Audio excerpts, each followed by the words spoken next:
No, you take his pants off, and then you throw him in the pool. Adam Curry, John C. Dvorak. It's Thursday, October 8th, 2020. This is your award-winning Give My Nation Media Assassination episode 1284. This is No Agenda. Swatting flies and broadcasting live from Opportunity Zone 33 here in the Frontier, Boston, Texas, capital of the Drone Star State. In the morning, everybody. I'm Adam Curry. And from northern Silicon Valley, where it's cooled off for some unknown reason, I'm John C. Dvorak. It's Crackpot and Buzzkill in the morning. It's called climate change, okay? It's not an unknown reason. It's climate change. Climate change is getting colder. Yeah. Hello, what? I'm sorry.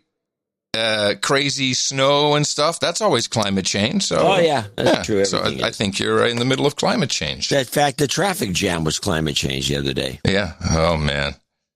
It was interesting. There was a whole... people are starting to recognize the Build Back Better. Outstanding journalists like Matt Taibbi have just now figured it out.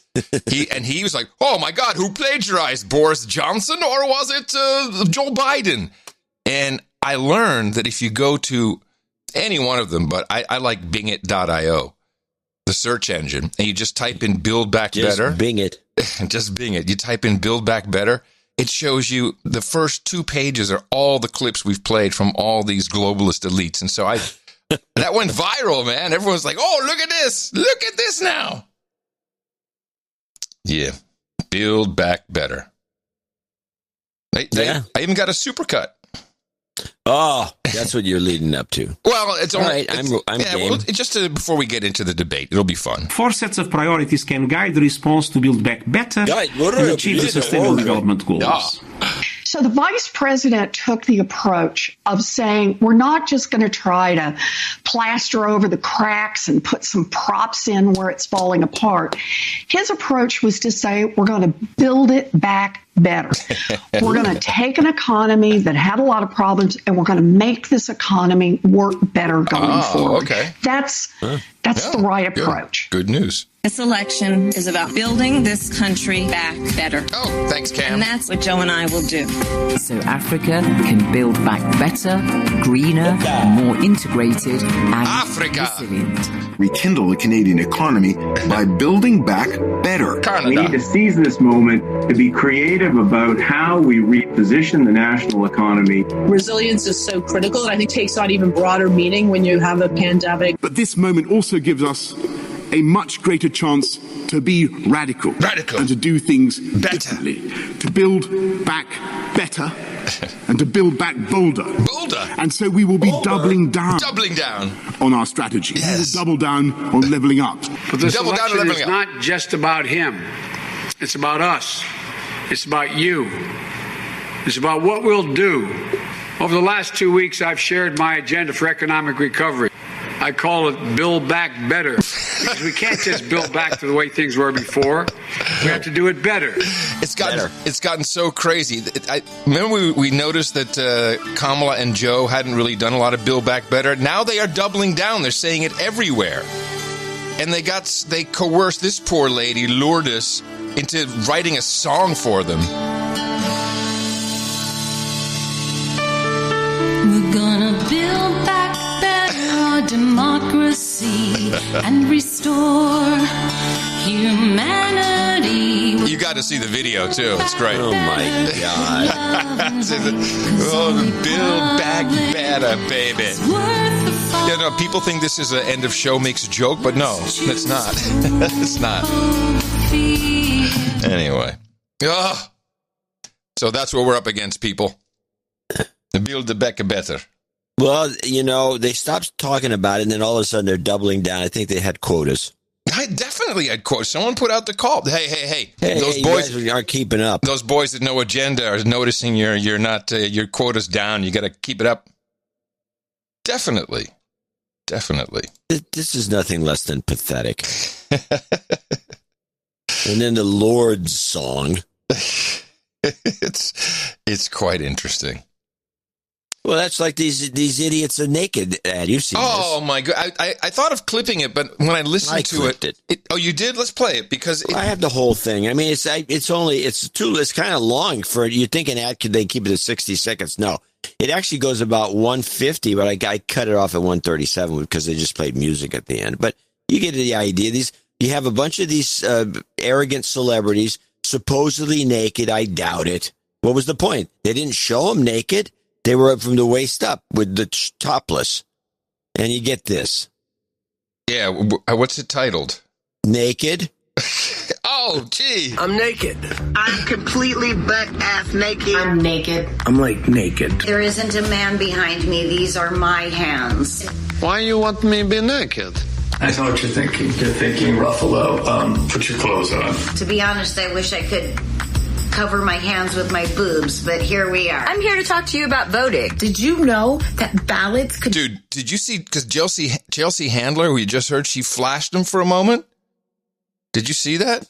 Not on the clip I had. Oh, my God, it's bigger than her head. Be naked? And if you don't do exactly what I tell you, your ballot could get thrown out. This is my ballot. Just got it. First of all, when your ballot comes, you're supposed to read the instructions. Read and follow the instructions that come with your ballot. If they say to use a black pen, use a black pen. I know that's like literally the least sexy thing a completely naked person could say, but... But I have crumb like a can of Pepsi. Is problem? Number 2. In some states like Pennsylvania, there are 2 envelopes you have to stuff your ballot in. Otherwise, it's called a naked ballot. Naked ballots. And you don't want to have one of those. Number 3, mail your ballot in as soon as you can. Don't sit on them. Get those things out ASAP. Oh, brother. Like now. Do it. Get it in as soon as you can. I gotta get my ballot to the motherfucking post office. Let's go.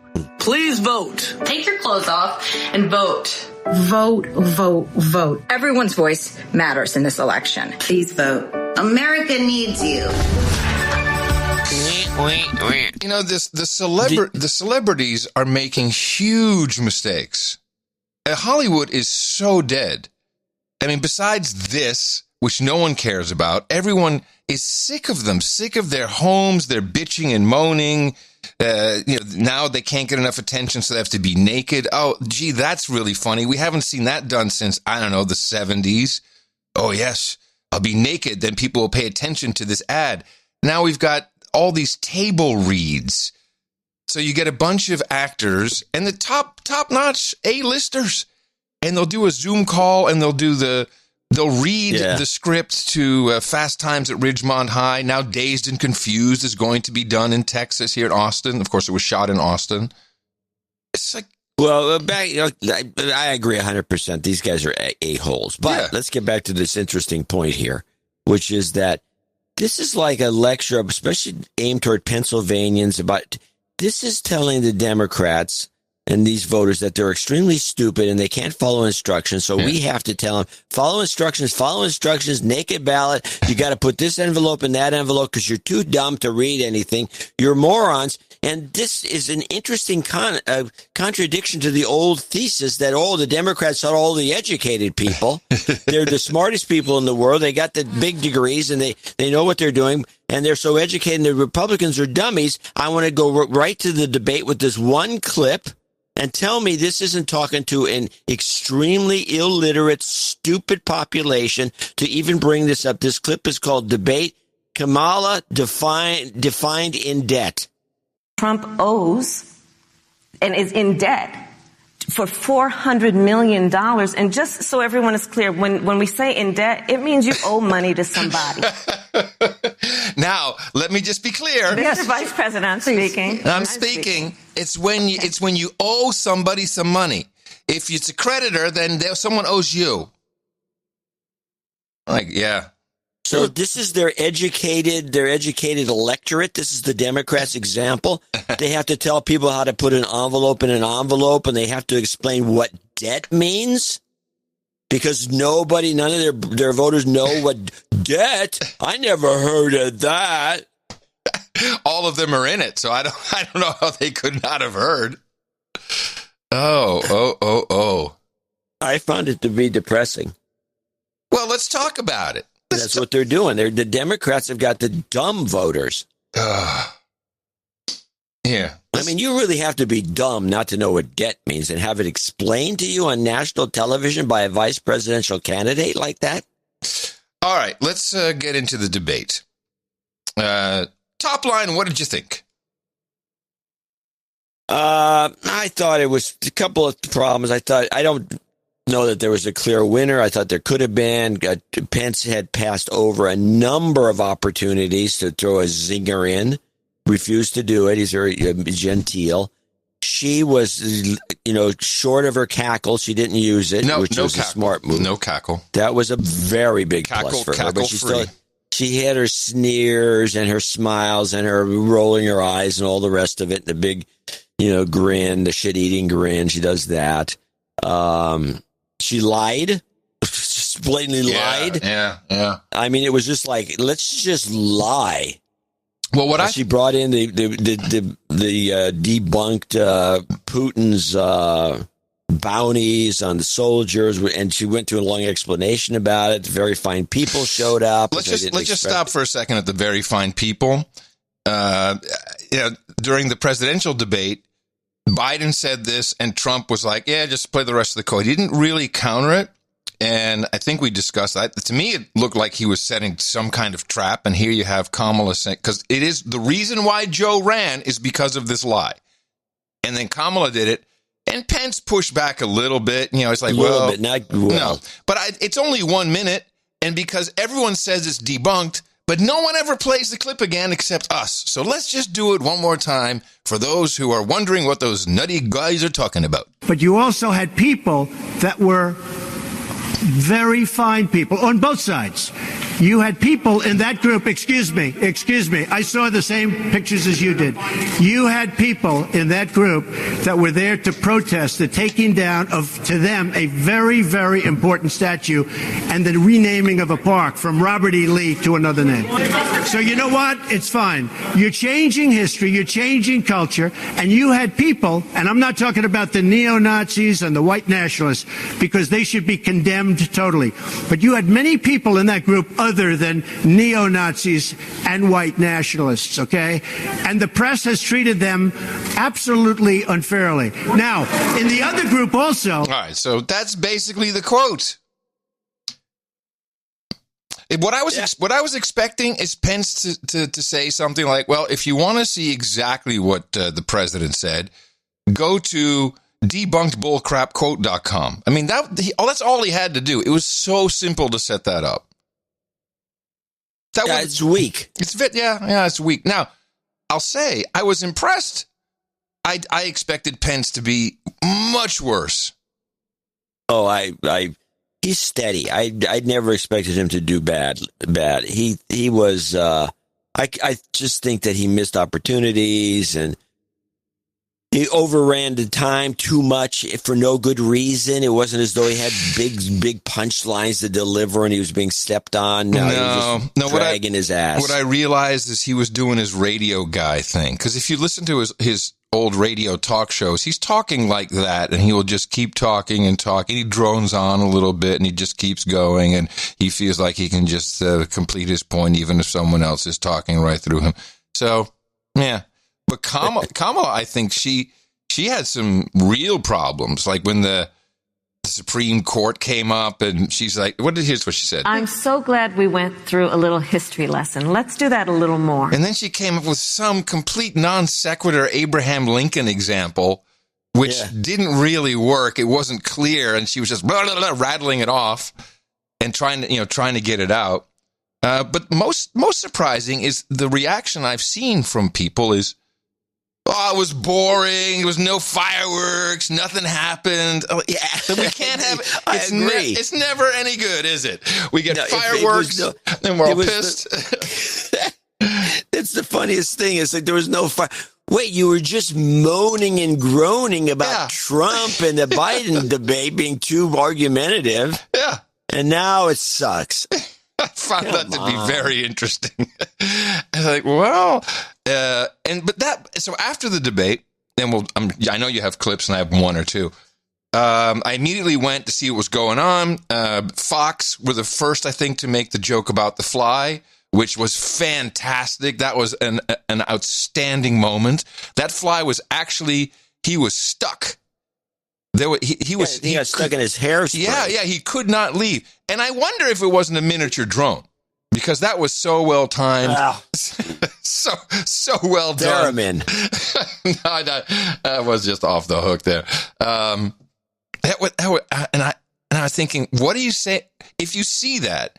And obviously, the director saw it, the booth, everyone saw it. I mean, what do you say? That thing was on there for a couple minutes. I mean, at a certain point, someone's got to say, "Excuse me, Mr. Vice President, we can't focus. There's a fucking fly on your head." I think that it's the moderator's job. Well, I don't know that she saw it. I mean, she's... Oh, the booth saw it. Everyone who was... I didn't see that she even had an IFB. What? Of course she had an IFB. I don't know that. Oh, yeah, of course. She had one of those she Joe like she was a rank amateur. She's never been in broadcasting before, as far as I can tell. I've never seen her before. Yeah. And it's possible I got to put that thing in my ear. I'm going to get the COVID. Uh-huh. Now, did they bring up Trump not denouncing white supremacists? Was that a question?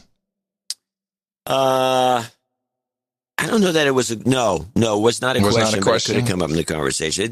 The things kind of got, bounced around. I mean, looking at the bingo card, which is very popular. Yes, good work again on the bingo card. Although, let me be clear, should have been on there. I don't understand why he didn't put that one on. Let me be clear, should have been on there. Yeah. It wasn't, there's nothing I could bump off. Okay. I could have bumped off a couple of things that in hindsight, you can say, well, she never said this ever. But yeah, let me be clear. She says that a lot. And I'll put it in yeah. What? I was going to say kudos to our producer who made, I think, 30 different versions in a PDF. Yeah. So that you could actually play a game. Rotate it. Yeah. That was cool. That was very well done. I like that. Play with the family. There was one moment, I don't have a clip of it. I kind of lost it in the shuffle because I watched the whole thing, then I went back to the clips. And it's where it was a bomb. It dropped, just bombed out where actually Pence called Joe Biden a plagiarist. Oh, yeah. Yeah. I don't have that one, but I thought it was funny. If nobody else did, the audience didn't seem to. Well, the audience. Nobody knew what they were talking about because no one's brought this plagiarist thing up for years. Man, listen to this. So, just to give you a contrast with debates in 2016, and at the same time to parade Chris Wallace in his "You've never denounced white supremacy" or white supremacists. This is from 2016. The difference with a crowd, of course, it's Trump in this case, but the difference with the crowd is, you just go like, wow, this feels like a century ago. Mr. Trump, Romney also talked about your position on race and the controversy over your failure to denounce David Duke on Sunday. You have repeatedly disavowed him since then, but I'd like to go deeper than that. What are your views on the Ku Klux Klan and white supremacists? I totally disavow the Ku Klux Klan. I totally disavow David Duke. I've been doing it now for 2 weeks. You're probably about the 18th person that's asked me the question. Yeah, you're so right. It was a complete replay of that playbook. And Chris Wallace was the guy who asked him the question 4 years ago. No, the playbook's in play. I had another couple of examples of out of the blue, some screwy things that are on the Trump rotation, TrumpRotation.com. Yeah. They're on there from 4 years ago. That rotation list is from 4 years ago. Yeah. With very few additions. And they're bringing every one of them's back up. They're bringing each one of them back. They really think that their playbook in 2016 would have beaten Trump, but Hillary was a weak candidate. So they bring in the powerhouse Joe Biden. Yeah. I don't get it. I mean, you don't have to use the old John Cooper, these old hacks from the 2016 election that failed and used their exact same playbook, think it's going to. This is the example of doing the same thing over and over and over again. Yeah, and expecting a different result. Mm-hmm. Expecting a different result. Okay. Well, clearly the people think that their audience or their voters are stupid, as we point out right at the beginning, because we've heard all this. It's truly deja vu. It's like, what? You going after that again? I don't understand it. There was something in this debate that I did not like and that I felt was suspicious, and it just and multiple people were texting me right away saying, "How did that work?" So this was Susan from USA Today explaining part of the rules. One note, no one in either campaign or at the commission or anywhere else has been told in advance what topics I'll raise or what questions I'll ask. Well, I have the clip here. I think this is what you're talking about. 13 seconds. How does this work if if Kamala Harris did not know what the next topic was? Pulling back regulation. Thank you, American Vice President. Energy, fighting for free and fair trade, and all of that's on the line if Joe Biden and Kamala Harris. That's a good segue into our third topic, which is about the economy. It's a great segue. How does she know it was a great segue? Well, I'm going to give her the benefit of the doubt. I mean, yes, and a lot of people wrote me, so, oh, look at this. How does she know that it was a great segue if she didn't know what's coming next? And by the way, that was not a great segue. No. It was not a great segue. Point. No, it wasn't a great segue. It was just a segue. Yeah. But Kamala throws that in. I think it's because she's one of those little yak types, and she doesn't even know what a segue is. I am convinced she doesn't know what a segue is. She knows what debt is. Well, kind of, yeah. She can explain it at least. Yeah. But I don't think she knew what a segue was. And so when they said this leads me to another segue, I don't know what Kamala was thinking. She just thought, well, yeah, it's dumb what he did or something. I don't know. But I just don't think she knows what a segue is. And I don't think a lot of people do. Why don't you explain to people? Because I'm sure we have listeners that really don't know what a Segway is. They think it's a little motor scooter, a Segway spelled differently, which was, by the way, a pun on the idea that we're going to change from normal vehicles to this. So that was a Segway. So they called it a Segway. But a Segway, explain, please. Yes, a Segway is a transition between one topic to the next. So usually when John is bored with what I'm saying, he will segue into another topic. Let me think of an example. Hey, that's bullcrap. Let's talk about this. That's a segue. That's an example. There used to be a thing on This Hour Has 22 Minutes or whatever the name of the show was in Canada, where it was a segment called Bad Segways. And it was hilarious because it was usually about, somebody dying a miserable death, and then they segue into some little girl story. So the whole thing was one of the funniest bits ever. We have a clip here, 15 seconds. The clip is from 2017 CBS. Bad segue. There is a dangerous weather system along the East Coast tonight. It brought an ice storm to the south and could bring a major snowstorm to the north overnight. We will have much more on that in just a moment. But first, the Arctic chill between President Trump and his former chief strategist. Right. So that's a bad segue when you use something from the previous story to make a pun. Yeah, exactly. Yeah, that's a bad segue. But they do that all the time. There's another bad segue. What is this? And that was former Vice President Joe Biden lashing out at the town hall in Iowa Thursday. The Pentagon's considering sending thousands more troops to the Middle East to counter That Iraq. is what we call no segues. Yeah, it's a thing. But even it's something you don't say as a broadcaster unless you're mocking yourself. So that kind of showed Susan from USA Today was, she doesn't really. I think she said segue twice. She did, but there was I went looking for it because it wasn't that. There was another moment where it felt to me like Kamala Harris knew that something else was coming, and also it wouldn't surprise me. Let's put it this way: giving her the benefit of the doubt on knowing what a segue is.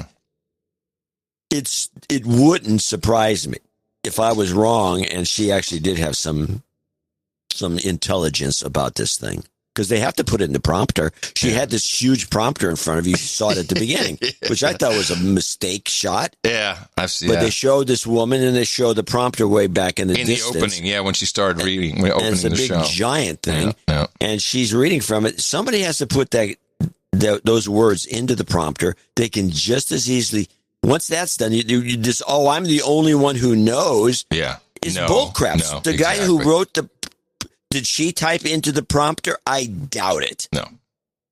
So she's not the only one who knew. Somebody had to know to get that prompter filled with information. And so that there's a middleman in there. So there's a broken link in the chain of evidence right there. So she could have gotten it from some operative that works because a lot of Democrats are the guys who run those prompters. That's what the jobs are. Of course. In general, I felt, this is all about personality. That's the only comments I heard, except for, of course, MSNBC and CNN really didn't have any of what they call moments, which is a soundbite that you can use, which means Kamala butt slamming Mike. So neither one of them really, there were a couple of things, but not really worth their time to clip it and make it let's play that one again moment. So they went straight back to, all they were discussing is still 211,000 dead. So, the president just has to go. He's just no good. He's no good. They didn't really talk about the debate that much. No, they didn't have anything. The good stuff was on Biden's side. Let me play my clips. Okay. I have a good example. This is an example where Kamala, at the end of her little spiel, she comes in with a 15-second rebuttal, and she blasts Pence for his voting on something. They go to the next question, and then Pence comes back in his normal way. He talks about something that happened previously, yaks about that for 1 minute with his 2 minutes, and then he addresses the question that was actually asked. And that was his style the whole night. Yeah. And this is a good example, and this could have been used as a quote, as a good clip. I think it was a good clip, and I think it really blasts her, does a very good job of it. But no, we're not going to play that on CNN. Let's debate Biden turns tables on voting record. Joe Biden is responsible for saving America's auto industry, and you voted against it. So let's set the record straight. Thank you. Yeah. I'd like to talk about China. By the way, that was weird. That's the only time, I think, during the entire debate that she just stopped and said, I'm done, thank you. That was it, just done, and left space. Yeah, it was. It's true. You're right. Interesting. Thank you. Thank you. I'd like to talk about China. We have, as our next topic, we have no more complicated or consequential foreign relationship than the one with China. It is a huge market for American agricultural goods. It's a potential partner in dealing with climate change in North Korea. And in a video tonight... I hadn't really focused on these questions. China's a potential partner in climate change with North Korea? She's a professional writer, by the way. What the hell does that even mean? I heard that too, but it sounds like climate change in North Korea. But what she said was, we're a potential partner with China in dealing with something like, and it was it was North very Korea. Poorly structured, but I know what you mean. But her questions were terrible. But China has always been outside of the Paris Accord, so I don't understand how she can connect that. Okay. A huge market for American agricultural goods. It's a potential partner in dealing with climate change in North Korea. Okay. And in a video tonight, President Trump again blamed it for the coronavirus, saying China will pay. Vice President Pence, how would you describe our fundamental relationship with China? Competitors, adversaries, enemies? You have 2 minutes. Thank you, Susan. Well, before I leave that, let me speak to voting records if I can. Everybody knows that NAFTA cost literally thousands of American factories to close. We saw automotive jobs go south of the border. President Trump fought to renegotiate NAFTA. And the United States-Mexico-Canada agreement is now the law of the land. American people deserve to know Senator Kamala Harris was one of only 10 members of the Senate to vote against the USMCA. It was a huge win for American auto workers. It was a huge win for American farmers, especially dairy in the upper Midwest. But Senator, you said it didn't go far enough on climate change, that you put your radical environmental agenda ahead of American auto workers and ahead of American jobs. The American people deserve to know that. It's probably why Newsweek magazine said that Kamala Harris was the most liberal member of the United States Senate in 2019. More liberal than Bernie Sanders, more liberal than any of the others in the United States Senate. So now with regard to China. Yeah, that's when we sent the fly in because we're just falling asleep. Man. He just blasted her there. There was a butt slam moment. Yeah. Good. That's really a top one. He has, but he's lacking any energy. Oh, he's got what? When has he ever had any energy? I know, but he's just peeking out. This was it. This was top of the range for him. Oh, bleh. We got another. I got two more. I've got the Green New Deal question is interesting. It's worth listening to. And then I have the top flub, which if you were CNN on the other side of the equation, you'd be playing this over and over because it's a beauty. But let's play the debates Green New Deal question. Senator Harris, as the Vice President mentioned, you co-sponsored the Green New Deal in Congress. But Vice President Biden said in last week's debate that he does not support the Green New Deal. But if you look at the Biden-Harris campaign website, it describes the Green New Deal as a crucial framework. What exactly would be the stance of a Biden-Harris administration toward the Green New Deal? You have 2 minutes uninterrupted. Sure. So first of all, I will repeat, and the American people know, that Joe Biden will not ban fracking. That is a fact. That is a fact. I will repeat that Joe Biden has been very clear that he thinks about growing. First of all, she doesn't answer the question. In fact, she never answers the question about the Green New Deal, where it sits in the scheme of things. No. But when she says Joe Biden will not ban fracking, no matter what Joe Biden says, she never says that Joe Biden said he. Joe Biden said he's going to ban fracking. He's going to end fossil fuel. I told Joe you won't ban fracking, Joe. But it's the Harris-Biden she's not saying that he never said these things. She's saying he won't do it. Right. Because he can't do it. Right. It's not doable. So that's a smart answer. It's not legally doable. So that's a smart answer from her then, really. Yeah, it's a very smart answer because it sounds as if that, Pence is wrong because Pence claims that Biden said that he's going to ban fracking. Ah, man. Saying it is good one catch. thing. Yeah, good catch. Doing it's another. Very slick on her part. Yeah, that was good. That's a and lawyer. She was so proud of herself, she said it twice. That's the difference between a DJ and a lawyer. I will repeat that Joe Biden has been very clear that he thinks about growing jobs, which is why he will not increase taxes for anyone who makes less than $400,000 a year.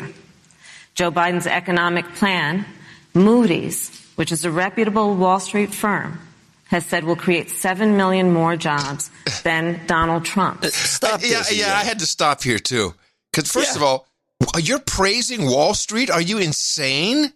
Well, besides that, what's Moody's got to? When is Moody's? Moody's is a ranking firm. It's a rigged ranking firm. It's a rigged ranking firm. Oh what is it? When is it predicting employment? When is this? I've never seen the Moody's numbers. What was the scandal they had a while back? Oh, it was during the housing crisis. I think they overrated a bunch of phony baloney. Mortgage. Oh, yeah. That's right. The they were all, but it wasn't just them. It was everybody. Yeah, but it's a very reputable Wall Street firm, huh? Well, they're reputable for what they do, but I don't know that they. When did they all of a sudden start predicting employment numbers? I don't know. Biden versus Trump. I'd like to see that report. 7 million more jobs than Donald Trump's, and part of those jobs that will be created by Joe Biden are going to be about clean energy and renewable energy. Because you see, Joe understands that the west coast of our country is burning, including my home state of California. Joe sees what is happening on the Gulf states, which are being battered by storms. Joe has seen and talked with the farmers in Iowa, whose entire crops have been destroyed because of floods. And so Joe believes, again, in science. I'll tell you something, Susan. I served, when I first got to the Senate, on the committee that's responsible for the environment. Do you know this administration took the word science off the website and then took the phrase climate change off the website? Whoa. We have seen a pattern with this administration, which is they don't believe in science. They take stuff off websites. Plan is about saying we're going to deal with it, but we're also going to create jobs. At least they got the website up and running. That's the previous administration didn't do so well with websites. She has this issue of having to use the word Joe constantly because she can't say Biden. She can't say Joe Biden because it doesn't sound right. She could say Vice President Biden, which is what she should be saying, because that would be pounding the but you know this. You know what she's thinking. She's not thinking Joe's going to be real president. No, she thinks she's got the job in the bag. But Joe, she just says Joe. It's just demeaning. She's not doing him any good or the party any good by calling him Joe. On the Green New Deal, one of our producers alerted me to this, and it's kind of like that little slick wordplay she did there. Say Joe will not ban fracking instead of he hasn't said it. And this is about the Green New Deal, because what will it deliver? What will the Green New Deal deliver? Biden, Joe, has said it over and over again. Yeah. Good paying union jobs. The fact is, it's going to create millions of good paying jobs. Good paying jobs. Now, technically, if you're talking about the money, it would be well paying jobs. You're getting good jobs and you'll get paid for it. It doesn't say that you're going to get a lot of money. Good paying jobs is not the same as well paying jobs. It blew my mind when I thought about it. It's like, yeah. Because first of all, it's grammatically incorrect. It's grammatically screwed up. Yeah. But is it? or does he not mean it'll pay well? Yeah, I know. You got. These are tricky bastards. Yeah, now you got me stuck on that one too. I know the tricky bastards. You're getting good paying jobs. That means he's getting good jobs. Good is it? It's jobs that are paying that are good jobs because it's a job. But yeah. Well, it's the same thing with this. Joe will not ban fracking because he can't, but he says he will. Exactly. All right, I got one flub which nobody picked up on. I don't know how this is. This reminds me of a number of pickups that we've done on this show that just get ignored, or the media is just. Or people just are zoned. I think they're zoned. I wasn't zoned when I heard this the first time, and then I, had to track it down. I pulled it out. It is just what it is. It is what it is. It is what it is. And it's just beyond me that this is not like being played. This is, I would say to the Trump campaign, just play this. And after the 4 years that we have seen of Donald Trump unifying our country around our common values and principles. We'll play that again. And after the 4 years that we have seen of Donald Trump unifying our country around our common values and principles. Good work, Kamala. Nah, they won't play that. They won't play that. Nobody even catches it. But what should be out today is the ads about packing the Supreme Court. I mean, that was good. That was the mission. And well, I guess they really do have both of them probably. But Kamala Harris, with her explaining debt, I guess she just has disdain for her voters, thinking that no one will question it if she just doesn't answer the question. She didn't answer the question. And Pence said she wouldn't answer the question. She never even came close to answering the question. They won't answer the question. Now, why won't they answer the question? No, because they plan on at least keeping it open to do it. I don't know. They don't want people going crazy. I think. Well, there's that. I think that element is in play. Yeah. And I don't know. I mean, maybe it's a ditch effort. It seems like an unpopular idea in general. It has gone down, apparently. In 1856, I think it went down to 7 judges. Oh, I didn't know this because I was always wondering whether it could go down. Yeah, I think it was, I have it somewhere. It's in the... You don't really need as many as 9. 7 is not a bad number. No, 7 would be okay, but yeah. That is kind of odd that it can just be done. It can just be determined. Like, I'll just do more, do less. Doesn't seem entirely Well, it has right. to be passed by of course. Of course. Yes, there's always a process. So this was not great for the level of television excitement we are used to anymore. It did not live up to, basically before and right after the debate, all the news, except for C-SPAN, all the networks, just like, bah, bah, and then you get the debate, and then COVID. I mean, it was just like it was a moment for yourself just to watch some people talking. It wasn't exciting. By today's and this format, that looked like they were in bad cubicles. Non-private cubicles They should have put him in. You know what would have been cool? Soundproof booths, like in the old $64,000 question. Yeah, both of them in soundproof booths. Then they asked them the exact same question without them getting to hear the other person's answer. That would be interesting. No, they need to be. I like the glass booth idea, but it needs to be a dunk tank. And then when somebody have Ellen do the questioning. Let's put her in charge. Yeah, and then you dunk them. You dunk them for a minute. I mean, the format is not compatible with life today. The dunk tank would draw a large audience, but no one would sign off on it. But we are in the age of TikTok. No one can even, barely anyone has the attention span to watch it. I look at my email today. I turn it off after 10 minutes. This is so boring. It's a head scratcher, man. It's all about personality. Now, Kamala Harris, and I'm sure I'm biased. I really don't find her that impressive. I don't like her, but I got a distinct vibe that women thought she came across a little bit too smug. And women, I'm saying. And that's only the women I know. So it doesn't mean anything, possibly. But on personality, I don't think she scored very big. I don't think she's warm. And Pence, he has the personality of a dish rag. She's a district attorney creep. Yeah. She's not going to be warm. She's a prosecutor. She's like a prosecutor. We have an aged celebrity in the Netherlands who is a dead ringer for Harris. You should look her up. And she's known from, like, she was in a girl band in the late 70s, early 80s called Love, L-U-V. And their song literally was, hey, hello, so you're the greatest lover. Hey, hello, you're such a sexy thing. That was their big hit. And she's just lived off of that for decades. Google this, pictures. Patty, Patty. Wait. I don't even get a browser up. Yeah. What? Did you come to the show without your browser up? I have my browser down. You got to have your browser up, man. Browser up. All right. Patty Bart. It's loading. Oh, jeez.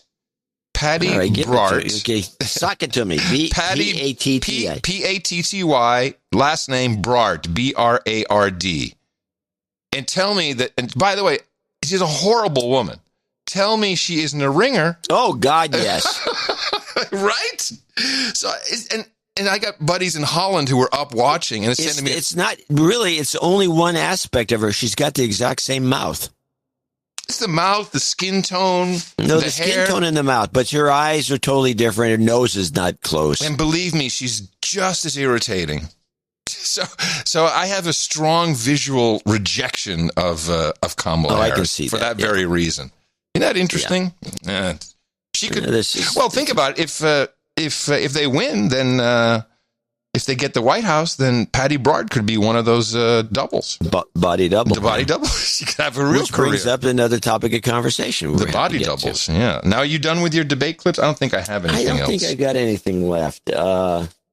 I think I made my point, which is that the thing stunk. Yeah, it kind of did. If there's any follow-up ones later, maybe I'll drag them out. But no, it's good. Yes, body doubles. So that... Are you there? Yeah, I'm listening to your body doubles. Oh, I'm sorry. It's so quiet with the system, I think you dropped out. I'm just sitting here listening. The body doubles thing. There was some report that the Secret Service says there's 5 of them. For Trump. Yeah. Mm-hmm. And there's a couple, like the one I put in the newsletter, which was, I think, was a good one. That one that had that weird haircut. Yeah. It had a haircut that was not. I've never seen Trump have a haircut like that. I mean, it looked like his hair, except for the side thing that was done. It looked like some high school, like a barber. Yeah. From the 60s. Now, do you think that hospital Trump was the right Trump? Because that's where he looked kind of thinnish, and his chin is a little more pointed than it feels. But also, camera angles are deceptive. I don't know what Trump is the right Trump at this point, because it's almost like 3-card Monty. We could call it 3-card Trump. Yeah. There's like, you don't know what's the bent card. You go to bent card and all the tricks that there are. Yeah. I don't know. I don't know which Trump is which, but when he speaks, I don't think anyone can do his stand up. No. And sound like Trump and do all those jokes. So I don't know.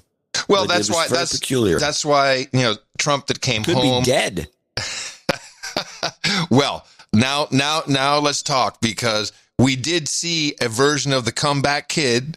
I am even more convinced now that this was handy that this took place.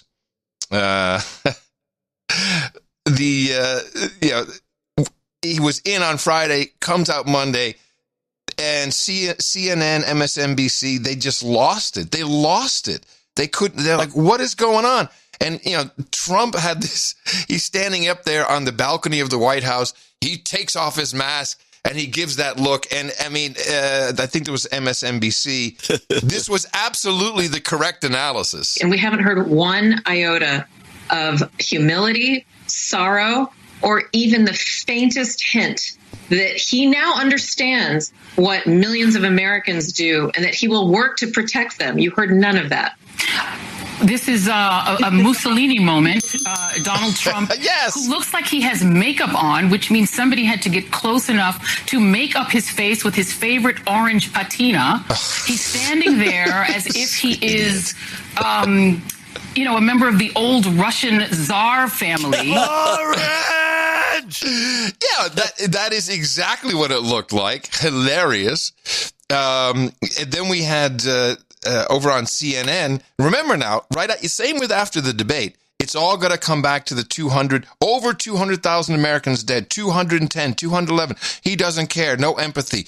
That's all they have. That's what they keep hammering on. So they've got the CNN roundtable, and they show the president taking off his mask as he's home triumphant after beating the COVID. And here's CNN's John Berman. Looking at 210,000 Americans dead, we're seeing a rise in new daily cases. And the president, in that Sunset Boulevard gesture, whipped his mask off in front of the American people on the nightly news. Now they're showing it. Last night. So, as a doctor whose job it is, take it Hold off. on Please, a second. don't even put it on the screen. No, you're stepping on it. You're stepping on it. I stopped. I already did. I need clarification on the Sunset Boulevard gesture. I didn't get that one. Is that from the movie, I guess? Well, I saw the movie, and I think I've even seen it recently. Does she make some sort of a fancy... I don't remember I would never call it that, and I wouldn't refer to it. To talk about a dated reference. I was befuddled by this. Yeah, okay. No, I don't get the reference either. Whipped his mask off in front of the American people on the nightly news last night. So, as a doctor whose job it is, take it off. Please, don't even put it on the screen. Please take it off. Because that's going to kill people. You see, the American people are so dumb when they see the president taking his mask off, that's going to kill people. But Chris Cuomo, he had a semi-meltdown. Majestically reshooting the scene for his own ad. I hold rallies, and I tell you to ignore masks, and I rip mine off as I vanquish the virus because I am a leader. Fear not, COVID. What a bunch of bullshit. Whoa! Woo! He said bullshit on the air. Woohoo! Woohoo! Just very, all back to COVID, all trying to drive that home. Deaths. Even while this was all taking place, Jane Fonda, she looks so good. Is she 81 now? Yeah, she reminds me. I remember she looks when good. Elizabeth man. Taylor was in her 80s, and she looked terrific because she had the top. A lot of work. Oh yeah, a lot of work was done. And Jane Fonda's never been bashful about the work. She's 82. 82 and years old. So Elizabeth Taylor's on the Carson show, I think, as I recall, and she's like, she looks like she's 35 and she's 82, and just as soon as she opens her mouth, it was like, wow, this is an old woman, and it's just like, yeah, well, just this horrible. And Fonda's not quite there yet with that. No. She's pretty far gone. This is the stupidest thing I've ever heard. And she has a little cackle in it, too, in this clip. You know what the clip is? Oh, I thought you had the clip. I do. I have the clip. That's we both have the clip. Here comes the clip. We can stop fascism. We are at a point where we can. This is a crossroads. It's an existential crossroads. Okay, problem one. Existential crossroads. We need to really tamp down the use of existential. It's if we're not existentially threatened by climate change, it's this election's existential. That means if President Trump is reelected, we will die. That's what she's saying. And we are people who can help determine which way humanity goes. What a great gift. What a tremendous opportunity. We're just so lucky. We have to use it with every ounce of intelligence and courage and wherewithal we have, because you're absolutely right. This is it. And, I just think COVID is God's gift to the left. This is a terrible thing to say. Yeah, it's a terrible thing to say. It's a horrible thing to say. I think it was a very difficult thing to send down to us, but it has ripped the Band-Aid off who he is and what he stands for and what is being done to average people and working people in this country. We can see it now. People who couldn't see it before, they see it now, and we have a chance to harness that anger and make a difference. So I feel so blessed to be alive right now. I feel so blessed to be alive that someone might die. It's a gift from God. We've got to harness that anger. If I'm talking like that when I'm 82, put the pillow over my head and smother me. That's embarrassing. That's just humanly embarrassing what she's saying there.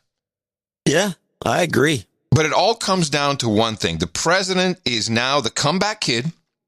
The most dangerous words ever spoken were in his tweet. The media has been just filled with it.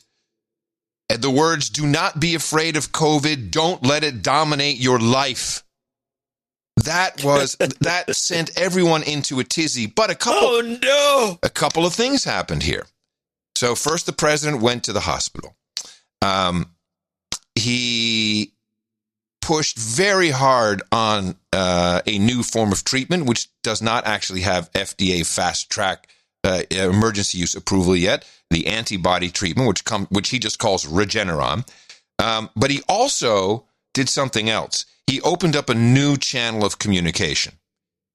Instead of just tweeting, instead of doing the incessant walking up to the press pool as he's on his way to the helicopter and answering questions back and forth and yelling, he's now doing shows. He's doing little video podcasts. They're about 5 minutes in length. It started before he got in the helicopter and on his way out. Then when he was in the hospital, he did 2 of them. Then, of course, he did his little drive-by. If that was him, who the hell knows, could have been body double number 4. And yesterday, he came out with another episode of his show. And this is his show. This is Donald Trump, the television guy. He's finally using video on the internet as a television guy. And I think it may be effective. You won't see it, of course. So he believes that he has the reach and he can get all the way to everybody he needs to. This was 5.5 minutes. I cut it down. He has the reach. I think he does too. Yeah. So I cut this down to 2.5 minutes. This is the whole message in one go in the new Trump show. Hi, perhaps you recognize me. It's your favorite president. I mean, come on. Right there, you already know is good. It's like, hey, everybody. Wow. Hey, everybody. It's your favorite president here. Hi, perhaps you recognize me. It's your favorite president. And I'm standing in front of the Oval Office at the White House, which is always an exciting place to be. I got back a day ago from Walter Reed Medical Center. I spent 4 days there and didn't have to. I could have stayed at the White House, but the doctor said, because you're president, let's do it. I said, fine. You tell me what to do, and I'm going to listen. These are great professionals. Now, you hear this is the messaging. I listened to the doctors, great professionals. They do what they told me to do. I went in, I wasn't feeling so hot. And within a very short period of time, they gave me Regeneron. It's called Regeneron. And other things, too, but I think this was the key. But they gave me Regeneron. 3 times NLP. And it was, like, unbelievable. I felt good immediately. It's a miracle cure. I felt as good 3 days ago as I do now. So I just want to say we have Regeneron. We have a very similar drug from Eli Lilly. And they're coming out, and we're trying to get them on an emergency basis. We've authorized it. I've authorized it. And if you're in the hospital and you're feeling really bad, I think we're going to work it so that you get them and you're going to get them free. Now you see where this is leading up to. He's like, hey, this thing worked. I took it. It's Regeneron. It's called Regeneron. Have you heard of Regeneron? Regeneron. So we have to get them done. We have to get them approved. I want to get them to the hospitals where people are feeling badly. That's much more important to me than the vaccine. The FDA has acted as quickly as they've ever acted in history. There's never been a time, and no president's ever pushed them like I pushed them either, to be honest with you. He's just play along with the show. It's a cure. For me, I walked in, I didn't feel good. A short 24 hours later, I was feeling great. I wanted to get out of the hospital. A cure. And that's what I want for everybody. I want everybody to be given the same treatment as your president, because I feel great. This is his message. I feel like perfect. So I think this was a blessing from God that I caught it. This was a blessing. Jane Fonda was right. Jane Fonda was right. It was a blessing from God. I feel like perfect. So I think this was a blessing from God that I caught it. This was a blessing in disguise. I caught it. I heard about this drug.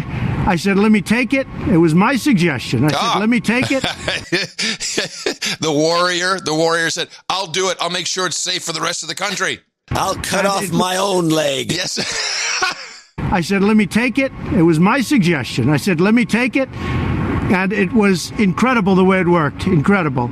I want to get for you what I got. And I'm going to make it free. You're not going to pay for it. It wasn't your fault that this happened. It was China's fault. There we go. And China's going to pay a big price what they've done to this country. China's going to pay a big price what they've done to the world. This was China's fault. And just remember that. So we're going to get you the drug. It's going to be free. We're going to get it into the hospitals as soon as you can, as soon as we can. And you'll see some amazing things happen because we have our military is doing the distribution. It's called logistics. And hey, John, I just want you to know there's a new term out. People are it's all the whole world is they're turned on by this new thing. Down. This new thing called logistics. This new thing called logistics is great, and the military, they're the best at it. Because we have our military is doing the distribution. It's called logistics. And they deliver hundreds of thousands of troops in a matter of days. This is easy stuff for them. Our generals all ready. We're waiting for the emergency use authorization. And the drug companies have just made a lot of it. So hopefully this is going to be not just a therapeutic. It's going to be much more than a therapeutic. You're going to get better. You're going to get better fast, just like I did. So again, a blessing in disguise. Good luck. That's what he said at The Apprentice. Good luck. Good luck. Good luck. Not I love you. This brings to mind a number of things. First of all, it brings to mind Kamala's little comment in the debates where she says, I'll take a vaccine for sure. I'll be first in line. If a doctor tells me to take it, if Trump tells me to take a vaccine, I'm not taking it. Yeah, exactly. Which I thought was gratuitous bull crap, but okay. Now, the possibility is there's 3 possibilities here. Trump never caught the virus. Trump caught the virus because somebody gave him the virus. Somebody has snuck in some spook had snuck into the... Seeing as there's 34, 35 cases throughout the White House. They were infected, of course. All of a sudden, this one little group, which they're not calling the center of all disease, is the White House. Now, remember where it came from. The Black Widow herself, Hope Hicks. Yeah, Hope Hicks. She's the Black Widow. And she could be, who knows who she's working for. Mm-hmm. And the other possibility is that Trump gave it to himself. Just to have That's the one that I got the kick out of, because he infected himself so he could get this thing, because this was going to be his big play. It is. And this is his play. It is a very big play. Now, if you listen, now you have to start listening. Now, this is where you want to switch to Amy Goodman. Oh, yeah. Here we go. So Amy Goodman decides that she harps on the fact that Trump not only got this drug, but got a bunch of steroids. And she's claiming in all her reporting that the steroids got him all hopped up and he's dangerous now. And well, in fact, I think I've had this clip or not. It might be in this series, but I'll tell you what, you'll hear it, but I'll mention it because it goes back to the old playbook. She says that he's all hopped up, and now the military's concerned because he's got the little football with the launch codes, and he's carting him around, and he's all hopped up on roids. He's got the roid rage, and he can't stop talking. And he can launch a nuclear war at any moment. This is exactly, if you remember, during the 2016 election. They made a big fuss about this maniac having the football. Oh, it's time for the football talk. So this is, again, back to the old playbook. I mean, this is pathetic what they're doing, especially if you remember anything from 2016. Okay, let's listen to the rundown. We got the COVID rundown. You got to keep this thing at a high fever pitch, and nobody's better at it than I got two clips, a part one and a part two of Amy's crazy COVID rundown on Democracy Now! Chaos continues to grip the top echelons of the U.S. government as more senior Trump administration officials and their aides test positive for the coronavirus. On Tuesday, President Trump's anti-immigrant senior advisor, Stephen Miller, became the latest high-level official to announce a positive test. White House press aide Jalen Drummond also tested positive, joining the White House press secretary, Kayleigh McEnany, and two other deputies with COVID-19. At the Pentagon, all but one member of the Joint Chiefs of Staff are quarantining at home after Admiral Charles Ray of the Coast Guard tested positive for coronavirus. In New Jersey, former Republican Governor Chris Christie remains hospitalized with COVID-19 after he checked himself into Morristown Medical Center Saturday. Hospital officials have declined to comment on Christie's health. His last public comments came Monday in a brief telephone interview with an editor at the New Jersey Star-Ledger who reported Christie sounded raspy. Christie was part of President Trump's debate preparation team last week, which also included campaign manager Bill Stepien, Kellyanne Conway, Hope Hicks, Kayleigh McEnany, all of whom have since tested positive for COVID-19. None of them were wearing masks. Aye. On Monday, President Trump's attorney, Rudy Giuliani, who was also present at Trump's debate prep, coughed his way through an interview on Fox News in which he mocked Joe Biden for wearing masks. After your second clip, I want to say something about masks. Okay. So she's on a roll. That's good. There's no doubt about it. That's good. So here we go at part two. Fears are rising over resident staff workers employed at Washington, D.C.'s largest coronavirus hotspot, the White House. Ai-jen Poo, the director of the National Domestic Workers Alliance, said in a statement, quote, "The outbreak of coronavirus at our highest level of government highlights the urgent need to provide essential worker protections and comprehensive COVID relief for all of us," she said. Meanwhile, Bloomberg reports two of President Trump's military aides tested positive. The aides act as valets who always travel with the president, carrying nuclear launch codes in a briefcase known as the nuclear football. Trump took the football with him to Walter Reed Hospital over the weekend, where he was administered the steroid dexamethasone, which has been linked to grandiose delusions and psychosis in some patients. The Bulletin of the Atomic Scientists wrote in response, quote, "To stay state the obvious. We should not entrust nuclear launch authority to someone who is not fully lucid, unquote. My gosh, you're right. It's the same playbook. Exactly the same. It is crazy. Huh. I mean, I would have to pull out the Trump rotation list now and start going over it, and we can find probably examples of all of them. But the launch code one, when that showed up in this report, I'm thinking, holy mackerel, can't they come up with anything new? Or did they figure, I don't know what they're thinking. It's 4 years later, so there's a number of people who were, 17 and 18 back in the day. They can all vote now, and they maybe had never heard these gambits. And they're gonna be young and stupid, which is what we got coming out of school now. I don't know. It's baffling. The thing about the masks, I asked on the last episode, how come if masks are so important, we don't have one approved mask that everybody receives? And as it turns out, months ago, there was a plan to disperse or dispense 650 million masks apparently to everyone in the country, which from the reporting was not done because the president didn't want to alarm everybody. And if you just keep looking at any studies about masks, in fact, here Science Daily just came out today with cloth masks really are no good. This was in the British Medical Journal. So they're just no good, really.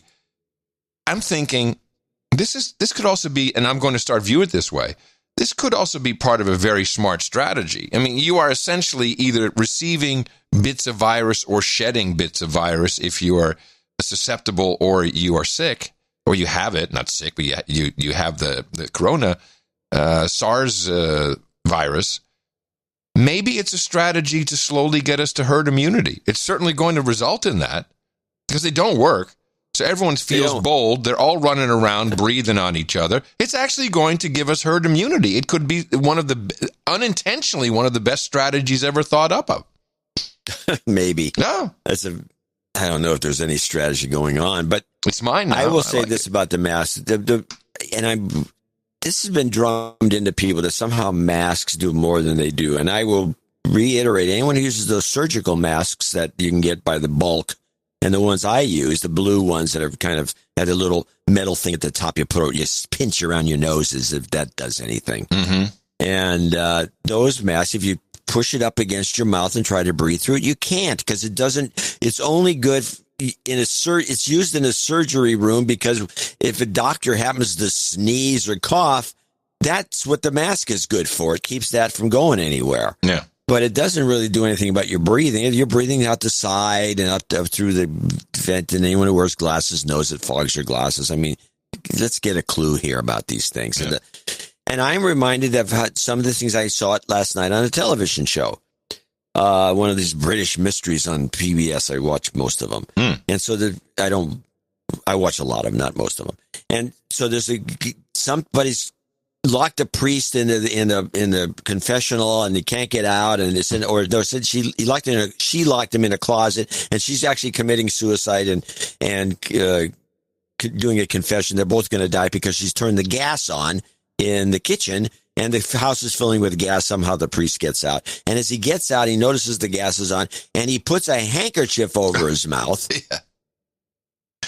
And he's breathing through the handkerchief, and as he turns the gas off and then opens a window. What does the handkerchief do in this situation in a house full of methane? Pretty much nothing. What does it do? Nothing. Absolutely nothing.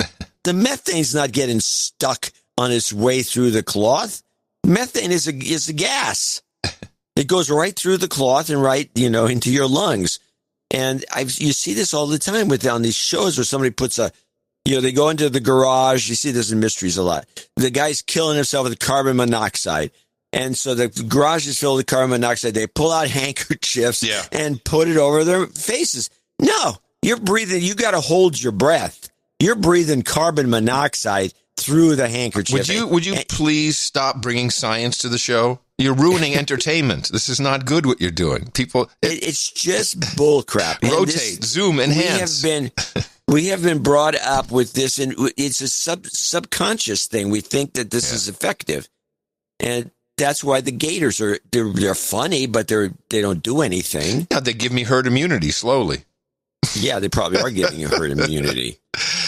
You know, Mike Pence texted me last night while he was sitting there. No way. Yes, he did. Yes, he did. Yeah, he says, Mike Pence here. Will you step up? President Trump up the stakes to win big. Here it comes. 900% match live. Act now. That's all uppercase. The 900% match live. Act now.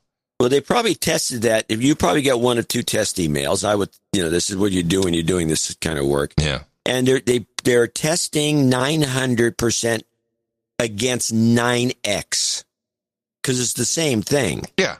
Oh, yeah, of course. Yeah, 9X versus 900%. But if I was doing direct marketing in the campaign, I would like to know. It's one of the things Which one works? Which one works better? Does 900 work better than 9? 900 feels much better, much more 900 enticing. feels bigger. Now, Joe also but wait, there's other issues here. The 900 also feels like BS. Well, I can't speak to that. But I wanted to give the contrast. And, I gave $100 to each campaign. And the premium I got from President Trump was quite nice for my $100. I got a platinum Trump card. Trump 2020. A credit card with nothing on it. It just says Trump 2020. I have a member number.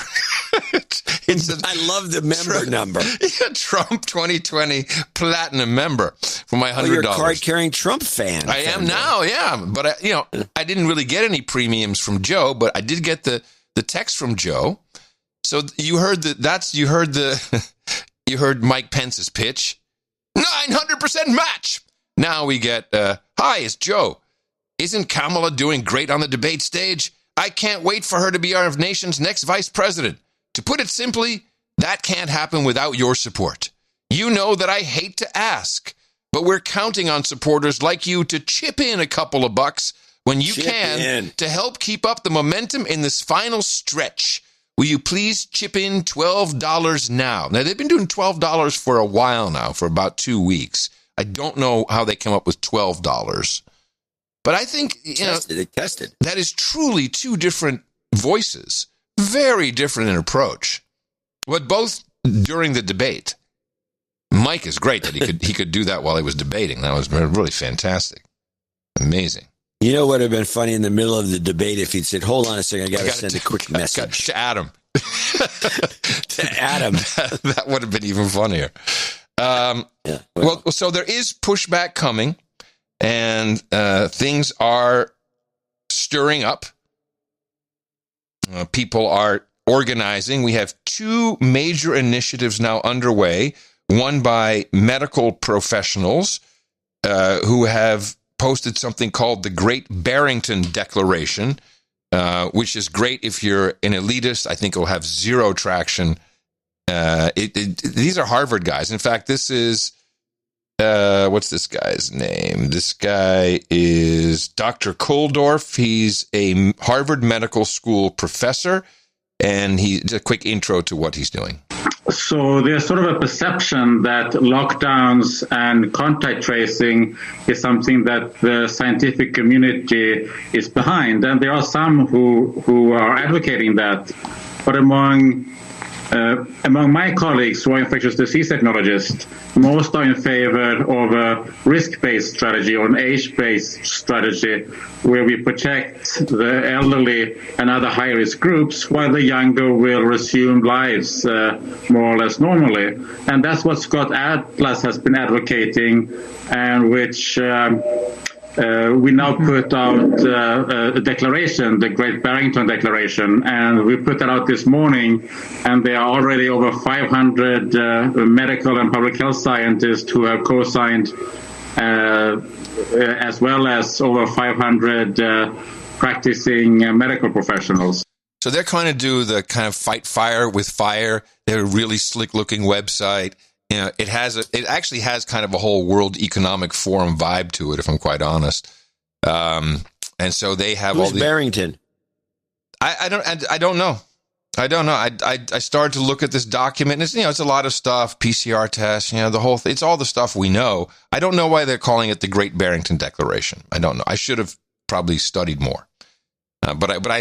We know what this is. But that's just the old cow hacks from the 60s and 70s are familiar with Barrington Hall will find this highly amusing. What's Barrington Hall? You got to tell me. Well, Barrington Hall was a notorious co-op that was just a drug-addled. It was completely. They had two systems. They had the dormitory system. They had you can have your own private housing, and they had this so-called co-ops where you had to work. Uh-huh. And Barrington Hall was the most notorious because it was just basically a party place, and during an era of parties. So okay, tells you something right there. It's amusing they called it Barrington. We have this. My mom went to Barrington High, if that's anything. There you go. Maybe she was quite a party girl. Here now the second Code. the second initiative seems a little more interesting. It is billed as the largest tort case in history, being filed under international criminal law. And this is, I think this is one of the guys who was with Robert Kennedy Jr. in Berlin. This is Dr. Rainier Fulmich. And he gives us a little introduction to what his group is doing. This corona crisis, according to all we know today, must be renamed a corona scandal. And those responsible for it must be criminally prosecuted and sued for civil damages. And for this reason, I will now explain to you how and where an international network of lawyers will argue this biggest tort case ever, the corona fraud scandal, which has meanwhile unfolded into probably the greatest crime against humanity ever committed. Crimes against humanity are today regulated in Section 7 of the International Criminal Code. The three major questions to be answered in the context of a judicial approach to the corona scandal are: 1. Is there a corona pandemic, or is there only a PCR test pandemic? Specifically, does a positive PCR test result mean that the person tested is infected with COVID-19, or does it mean absolutely nothing in connection with the COVID-19 infection? 2, do the so-called anti-corona measures, such as the lockdown, mandatory face masks, social distancing, and quarantine regulations, serve to protect the world's population from corona? Or do these measures serve only to make people panic so that they believe, without asking any questions, that their lives are in danger, so that in the end, the pharmaceutical and tech industries can generate huge profits from the sale of PCR tests, antigen and antibody tests, and vaccines, as well as the harvesting of our genetic fingerprints? And 3, is it true that the German government was massively lobbied, more so than any other country, by the chief protagonists of this so-called corona pandemic, Mr. Drosten, virologist at Charité Hospital in Berlin, Mr. Wheeler, veterinarian and head of the German equivalent of the CDC, the RKI, and Mr. Tedros, head of the World Health Organization, or WHO, because of Germany is known as a particularly disciplined country and was therefore to become a role model for the rest of the world for its strict and, of course, successful adherence to the corona measures. Answers to these 3 questions are urgently needed because the allegedly new and highly dangerous coronavirus has not caused any excess mortality anywhere in the world, and certainly not here in Germany. So I sure hope they follow. I don't know if they're doing this just in Germany, or if they go to the International Criminal Court, it'd be a big joke. But if they actually do it in Germany, that could be something. Well, I have this. I watched that guy. Mm-hmm. It's the whole long. thing. Yeah, and people should watch the whole thing because it's interesting. It's a little dull. Yeah. I had trouble getting clips from it. You got the right clip. Yeah. It's an interesting idea, but it's getting zero play by the mainstream media, of course, because they're making too much money on this with the way they're doing things. Mm-hmm. And I don't know. It's an interesting idea. I think there's a case there. Oh, there's definitely a case, but people have to do it. So when you do stuff, you get results. Now, very disturbing. It's not like we didn't predict this to happen. In the UK, they have Operation Moonshot. We talked about this, and it was the BMG, British Medical Journal, where they published what their plans were. And I'll just read here from a little, let me see, a little spot here. They were talking about the digital passport. I'm opening up the actual page. There we go. And here it is. What is a digital passport? So this is the entire plan the British medical and political community has. Testing for access to certain spaces features heavily in the documents with reference to immunity/virus-free passports likely to be available through an app. Plans say testing could be used to give people assurance that for at least a limited time, they are unlikely to have the virus and are at low risk of transmitting it to others. Well, that is now in play. They have launched it, and they launched it news today, specifically on, let me see, did they launch it? Which airline did they use here? Yeah, here we go. From Heathrow. This is an app, and it's exactly what you'd expect it to be, where you have to go to an approved lab, so you can't just do any old lab. It has to be a special one. The app is built and managed by, you can't make it any funnier, the World Economic Forum. And here it is. World's first COVID passport technology trialed on flights from Heathrow this week in bid to let passengers travel without risk of quarantine in future, but requires authorities to trust test lab results. And it's not British test lab results because it's run by the World Economic Forum, so it's done by other testers, other entities. But here it is. They position it nicely, like, oh, you'll be able to feel safe. No, you will be able to travel at all. You're going to need this. And next it's going to be to go to the soccer stadium, to school, to work, who knows. It's exactly the same as what China is doing. Exactly the same. And we said it would happen, and here it is. Yep. What other airports? It's not just Heathrow, apparently. There's another article about it. Well, if the airlines didn't have enough trouble with the implementation of the modern TSA, they got this will not stand. Well, this is just a QR code, which is great because I'm pretty sure we can come up with a phony baloney. You stick it over your phone, over the screen, like one of those screen protectors. Just to make, or screw it. How about just a screenshot? Or just a screenshot and show the screenshot. I don't know. This is for compliance. Yeah, screenshots slaves. Work. I've actually done that. Yeah, if any, with what? What were you doing with your screenshot? What were you trying to get into? I wasn't trying to get into anything, but I took a screenshot of a QR code so I could return some package to Amazon. Yeah, those work. Meanwhile, down under, things are still very locked down, really, in Melbourne, in Victoria specifically, and or as we call it, Danistan. Here is the man, Daniel Andrews. The truth wants to come out. Now, this is the premier, as you want to say, of the Victorian state. And listen to what he actually is thinking because it came out of his pie hole. Life can go on as it is.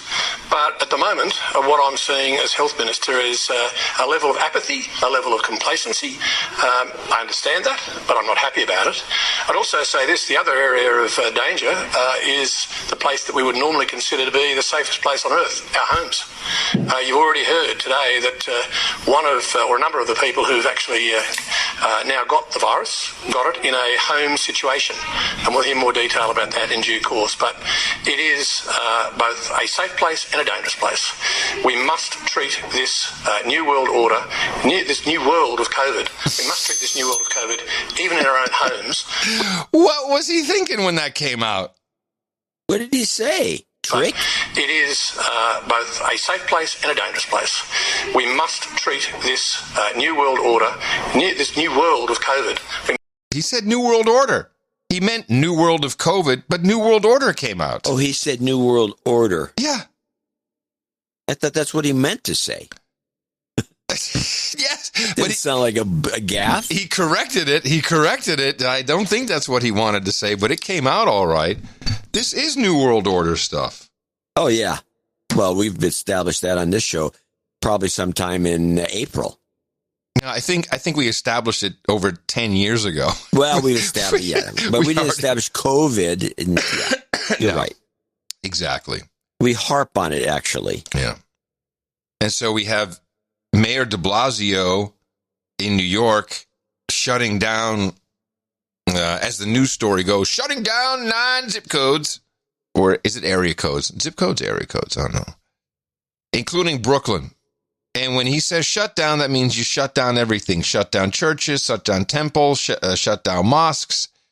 And if you've ever lived in New York, there, you can only push our New York, Brooklyn Jews so far. And they were not having this, and they were burning their masks. Yes, I could put at least a little background on this. I picked up on one of the right-wing talk shows. Oh, good.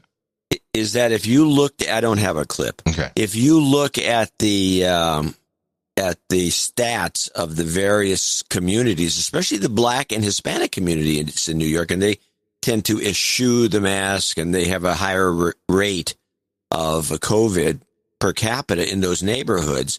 Those were passed over to target the Jewish communities in Brooklyn, and everybody knows this. Oh, and really? So yes. And so that made this an anti-Semitic, apparent anti-Semitic move by de Blasio, and a much more apparent. It would get them much more riled up, and it did.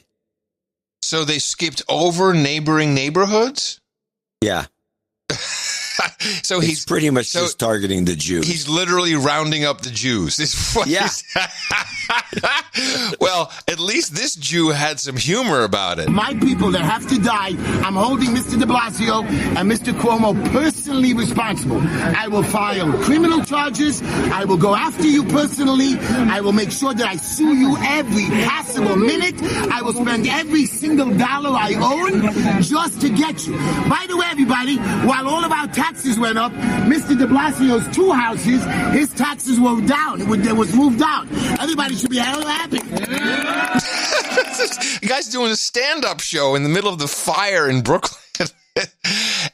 and here's my question about this shutting down zip codes. Does that mean that you can't leave your neighborhood? I mean, if you step over the line and if you go to like Queens, where maybe you are able to walk around, are you literally not allowed to leave your area code? I mean, how does this work? How does it work? You can't do that. Nobody knows where the zip code line is. Of course not. How does it work? I feel bad. I feel bad for everybody in New York. And meanwhile, hey, you know what? I don't. Why? Because they brought it on themselves. They elected this guy. They knew from the get-go that he was a socialist or a communist at worst, and they voted him in with let's vote him in. So I don't feel sorry for them. They're the ones that brought it on themselves. And with that, I'd like to thank you for your courage and say in the morning to you, the man who put 2 C's in the International Criminal Code, John C. Dvorak. Well, in the morning to you, Mr. Adam Curry. Also in the morning, I'll ship sea boots on the ground, feet in the air, subs in the water, all the days and nights out there. In the morning to our trolls in the troll room, which is found at noagendastream.com. Quick troll count, 1637. Hands up, trolls. This is such a fun place to hang out. If you're a troll, it's a chat room where you can listen to 24 hours, 7 days a week of Gitmo Nation podcasts, all talk. Well, not all talk, but no commercials, no corporate interest, just a lot of cool stuff to listen to. And you can go in there anytime you want. There's always someone in there, and you can chat if it's a live show like we do. Troll us, send me one-liners. It's kind of a meeting place that's been online now for, I think, 11, almost 12 years at noagendastream.com. And when you're in there, hit up anybody for an invite to noagendasocial.com. It's our federated social network, no algorithms, very high signal to noise. Did you get your back in? I reset your password? Oh, I have. Yeah. No, I didn't do anything yet. I stayed out. Oh, because people are missing you. Yeah. But did you receive the email to change your password? Did you get the email reset? You don't know, do you? I have to look. And you were snide and sending me emails about, why is it my problem? Sending you a note saying the thing didn't work correctly. Oh, I'm sorry. You forgot the second email you sent. It's okay. You hate me. But I'll tell you somebody that doesn't hate me. I don't hate you at all. Michael Auslander. Well, there's a segue. That's a segue. Yeah, but your segue sucks because we didn't get fucking to thank 10 years we've been doing we thank the artist. Oh, yeah. Okay. So how was your segue? It sucked. It was a bad segue. It's an example of a bad segue. NoAgendaSocial.com is where you can then hang out. And you might get lucky. John might reset his password and come back in. Jordan33 brought us the artwork for episode 1283. We titled that Dumb and Sick, which was a clip we had, wasn't it? Wasn't it? Don't remember how we chose that one. It was from a clip, yeah. Now, we had a hard time finding art, if I remember correctly. Yes, this was so difficult that we went to the evergreens, and it wasn't even a new evergreen. This is from page 2 of the evergreens, as I recall. And there must have been something when that was submitted that was just that much better for that particular episode that we didn't choose this one. I don't know. I disagree. I think, because I would have remembered this. I never saw this art before. This art was never submitted into the regular stream. It's one of those artists, and it's an evergreen piece of art. It's genuinely evergreen. It doesn't refer to anything in the show. Right. It's one of those really high-end artists who decided to do a piece, just obviously not listening to the show, not being able to do it live like some guys like Joshua Pettigrew used to do. Yeah. And he can't do anymore because he doesn't listen live. And he just submitted to evergreens to see, but it's an evergreen, let's throw it in the pile. And we did finally find it. That's what I think. I don't think it was passed over. Well, it was a beautiful piece. I mean, it's well done. It didn't really relate to the show per se, but you look at the neon, no agenda. It had a whole bunch of really good elements that I think we both liked it a lot. And the 33, the mainstream media, and that's Jordan 33. Jordan 33 has done stuff for us before, I think. Wasn't that the Orange Man? I think Jordan did the Jordan 33. Maybe did Orange Man Bad. It's possible. Yeah. The Orange Man Bad. That's right. Jordan 33 did that. Well, we congratulate Jordan 33 on a big win in a very competitive space. It's a gorgeous piece. It's a great piece. And it's a very competitive space where our artists play. And we appreciate all the work that they do. Check it out. Check out everything that was, and maybe you'll get inspired. Go to noagendaartgenerator.com. And again, we thank Jordan 33. Thank you for your courage. Thank you for helping us put the show together. It makes a difference. That's what we look at when we see the value for value model. You put into it, whatever you get out of it, what you put in, you get out, essentially. And we have our patrons who like to support us as executive producers and associate executive producers. They are doing the work, and this is where we get to thank them. Michael Auslander in Exton, Pennsylvania, $500, and he has just a bunch of jingles. He says he wants a JCD 3x3, win, lose, or drone. He needs a de-douching. Give him that right now. Okay. You've been de-douched. And I guess he wants some karma, but he has a karma note. He says, I love you. Aww. And now it's time for 3x3. Experiment by JCD. It's an oldie. Comparing stories from ABC, CBS, and NBC. The never-ending 3x3. Win, lose, or drone. You've got karma. That's a good one. I hadn't heard that one in a long time. Yeah. Next on the list is Michael Goodell from Grosse Pointe, Michigan. And I believe I went to trouble of getting these things this morning. I don't know if I got one from him. I don't think I found his note. Really now? You might want to take a quick look. But we're going to, if I find out, I'll look again. But a couple of these guys said they had notes, and there were no notes to be found, at least not in my notes. I don't have a note either from Michael Goodell. Okay, well, I'll look again later. Okay. Because I remember looking a couple other guys up. But did I look up Michael Goodell? Maybe not. Arthur Schuscher? Actually, why don't you read Schuscher? No, I'll do Schuscher. I can't pronounce it. In Starkville, Mississippi, 3333. And how do you pronounce that? I don't know. Schuscher? Hi, Arthur here. It's my second installment for knighthood. My last donation was 4 years ago. And so he's going to get there in 4 years. Oh, yeah. Donated to Trump back then. I figured I needed to pay up for 10 years of best podcast in the universe also. So Trump and you guys got my money. Love your show. You need the jobs and Trump jobs and goat karma. Let's hope the karma works for Trump again like last time. Trying not to be too political, but it is what it is, what it is. All right. We got that for you. Jobs, jobs, jobs. You've got karma.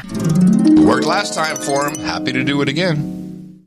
Baron Ryan of Tampa Bay, 333.33, which is very popular today in Florida. Wow. What a fantastic job you and John are doing lately. You're keeping my entire family sane in these times. You've both been on the point for the last few weeks more than usual. Mm-hmm. Okay, more than you. More than usual. Hey, usually you sound kind of sleepy and hey, come on, man. Come on, man. The deconstruction of the virus origin and the appearances on other shows have really made No Agenda more approachable and relevant than ever. Yeah, because everyone else is full of crap. I've been able to hit several more people in the mouth. Although busy, I've always made time for No Agenda to shrink my amygdala and keep my bearings. Quite literally. Your work keeps me mentally strong enough to point myself in the right direction and help my friends and family from falling prey to the mental assault going on. Yeah. No jingles, but jobs karma, please, for all the producers looking for opportunity. Baron Ryan of Tampa Bay. Yeah, thank you, Baron Ryan. That's the part about notes I love the most, where people say, just whatever you were doing, it kept me sane. And that's all. That's good enough for me. Jobs, jobs, jobs, and jobs. Let's vote for jobs. You've got karma.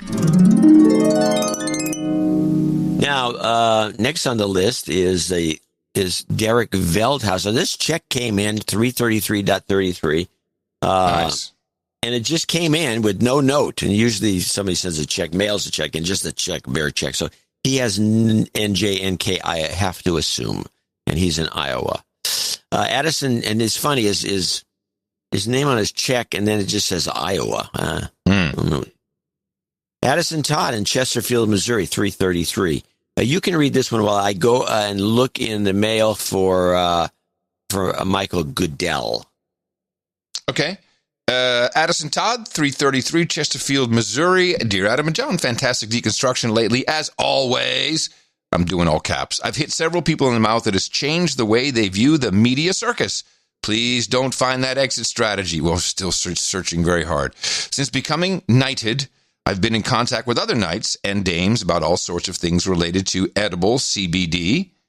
No, what is it? Does it say edibles? It says ebles. Ebles, I'm sorry. Truth wants to come out. Hey, edibles. Ebles, CBD. And I've spoken to Sir Cal as well about his payment processing issue. Ah, yes. It's a nightmare trying to sell CBD almost anywhere. And to add insult to injury, Facebook allows prescription drugs to be advertised, but not CBD. Is it really that unbelievable? Thankfully, you guys truly do have no agenda, and I can get the word out here at the very least. As always, your audience can save 33% on every order with the code NOAGENDA, all one word, at checkout. Or they can email for bulk discounts, addison@eables.com, E-A-B-L-E-S, Eables. Thank you for all you do, and don't ever stop. I won't be able to do what you do for... I won't be able to do what you do for my friends and family if you quit, as I'm too damn lazy. Okay? So we're happy to pick up your slack. The weight of truth and reason is on your shoulders. Oh, so keep bringing us solid gold.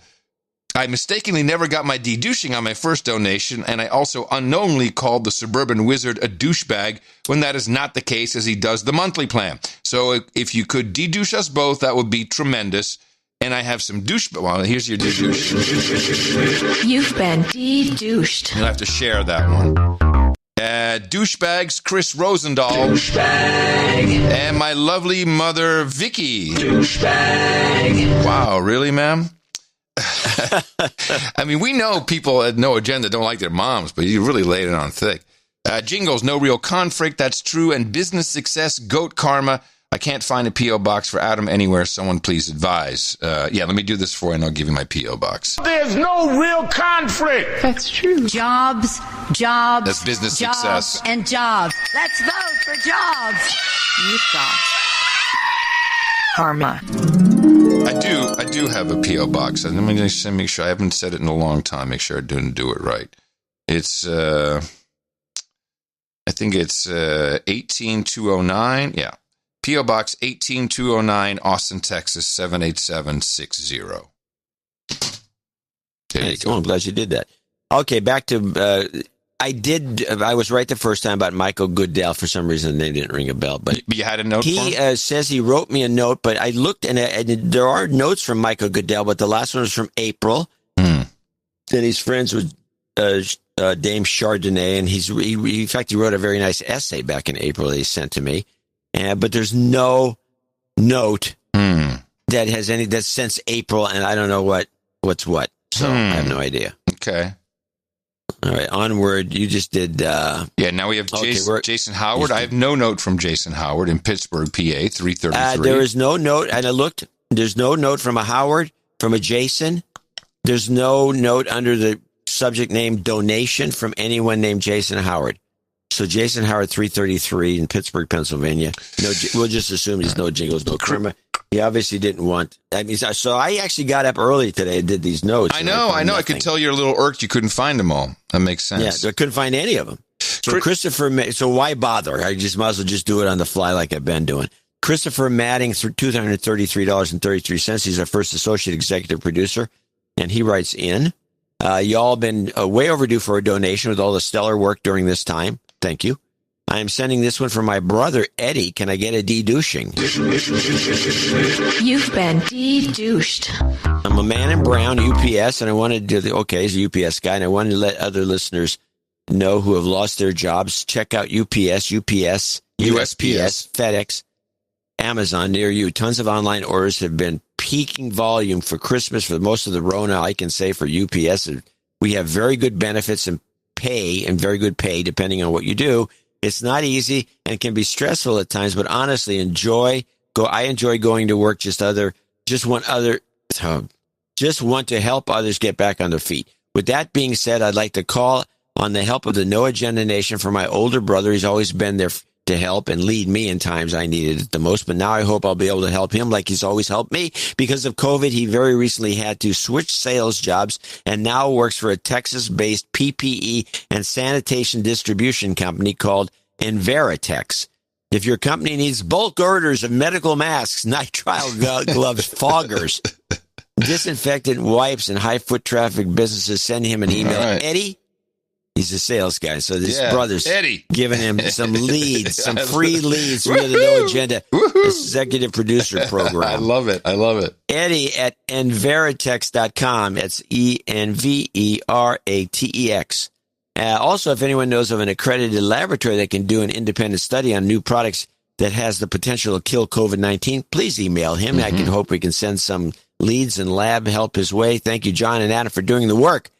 So we can all keep our sanity small. And if I can make a recommendation, as I always do, a great place to do this is noagendasocial.com. It's not just the thousands who are of No Agenda Nation who are there, but it is federated out. Retweets or boosts, as they're called there. They do get around. And you'd be surprised how helpful Gitmo Nation can be. Go to noagendasocial.com. Sir Howard, sir, $220.23 from Pittsburgh, Pennsylvania. And he says, it's in celebration of my new ham radio license. He is now Kilo Charlie 3 Quebec Foxtrot Delta. 73s from Kilo 5 Alpha Charlie Charlie. You want to get a vanity for that. Kilo Charlie 3 Quebec Foxtrot Delta. Whew, they didn't cut you a break with the Quebec. I'd like to thank Edith Ann, Dame to be, for all her patience and for cleaning the bathroom after I took the test from the commode. Okay. I appreciate all the quality analysis and laughter you provide. For jingles, please include some jobs karma and regular karma, Sir Howard, sir. P.S. I attempted to send a payment of $333.33 last Sunday, but ended up spending too much time at the round table. Oh, I see what happened. Yeah, of course, man. Congratulations. And we'll see you somewhere on the frequency. Jobs, jobs, jobs, and jobs. Let's vote for jobs. You've got karma. All right, so we got a note here from Lynn Schmitz. And she wanted this to be read on the Sunday show, but we're reading it today. I try not to do these. If you want stuff read you send us something in advance, you want it read in the future, it's never going to get read. Because I said it before, and people know this, we're last in, first out. Yeah. So something goes into the pile, and then stuff gets on top of it. Don't plan with us. It's got to be in between shows, after a show, before the next one. That's the way to get it in. But, so we're going to push this today. It closes a check for $200.31 to support the show on October 11th. I want to recognize him. He's on the birthday list for today. And he's also, this should be, we've been listening to the show for 6 months. He'll be 31. He wants to be a producer, and that's why the check is for $200.31. So Alex has to be the guy on this list. So he'll be the producer, not Lynn. But he'll be Alex. Right, Alex, gotcha. He's an essential worker because he's director of childcare when the COVID lockdown started in Minneapolis, or in Minnesota. His first assignment was taking care of medical professionals' children. Thank God your show kept my amygdala small. You're welcome. No, my pleasure. Alex was noodle-boyed at first for resharing a Trump tweet on Facebook. These thugs are dishonoring the memory of George Floyd. When the looting starts and shooting starts, HR asked Alex to attend a Zoom call. HR asked Alex if he was a white supremacist. Noodle power! So in other words... They really asked him that? That was a serious HR employment question? Yeah. Get out. That's got to be illegal. It's got to be illegal. You can't do that. That's insane. I wish I had a recording. You guys, everyone out there, record your Zoom calls. There's gold, huge amounts of money to be made. Gold, I'm telling you. Talk gold. About a You're lawsuit. Throwing it away. So they said, "Hey, welcome to HR. Are you a white supremacist?" Is that seriously how it goes now? They noted that he retweeted a Trump, the president of the United States. Oh, well, couldn't that, of course, he retweeted this one. White supremacist, obviously. Yeah. Here's a short, and there's this report, I'm going to read it. Short boots on the ground report from the Twin Cities. Surly Brewery's beer hall is closing permanently after attempting to stay open during the shutdown. The beer hall holds 350 people, but Governor Walz, the Democrat, says maximum group size of any location is 250. They were open in July, and after doing the books for July, they realized with the reduced capacity, they were losing money. Approximately 350 people will lose their jobs. This will continue to brew and distribute beer, just no longer keep the beer hall operating. You know, Surly made the decision to close the beer. This is a gripe about, I guess they really like Surly's. My husband and I attached the Trump flotilla on the St. Croix River, just east of St. Paul. Pictures. I was wild to see all the Trump support in such a blue state. Well, they might be rigging their votes. That's the way you do it. And then she goes on with some other minor stuff about the state. Keep up the great deconstruction. Thank you for doing the hard work. Okay. Any jingles? Any karma? Anything of the like? She didn't ask for nothing except for the call out for her boy. Okay. Now I do have one more thing to read. All right. Because you got to take your pen out because I think we got a knighthood here. Aye. All right. First, and this is from, let's see, Scott Minton, and he's in North Carolina, I believe. First, please forgive my douchebaggery. I also set up auto payments way back in the beginning of 2015 for 4 solid years. My bank diligently sent you a $5 check every Friday, every Friday. Apparently, I set it up to auto cancel when I hit 1,000. It's his own version of the layaway program. I like that. Good idea. Which happened way back in December 2018. Counting attached. Well, I'm sure I had good intentions at the time. I've been riding on your coattails, not providing any value in return. I went to check the status of my knighthood in waiting and discovered 2 grave errors. First, I've been a knight since January 2019 and didn't even realize it. Oh, my. Second, I've been a huge douchebag for almost 2 years because I didn't update my payment plan. That ends tonight. Except I'm upping the donation to a whopping 6.66 every Friday. Wow. Please de-douche me. You've been de-douched. And knight me, if the table permits. Servant. It's another pun that we haven't seen. Servant. Knight of the Orange. Okay, Knight Since single malt scotch is already at the table, tonight I drink. Also, at your convenience, please send me your direct deposit information so my 6.66 Friday Value for Value can grace your accounts post haste. I'll send you a note. Thank you for all you do and for all your years of doing it, or doing the work. Well, that's fabulous. He has a little PS that's nice, too. Thank you, Scott. Yeah, very cool.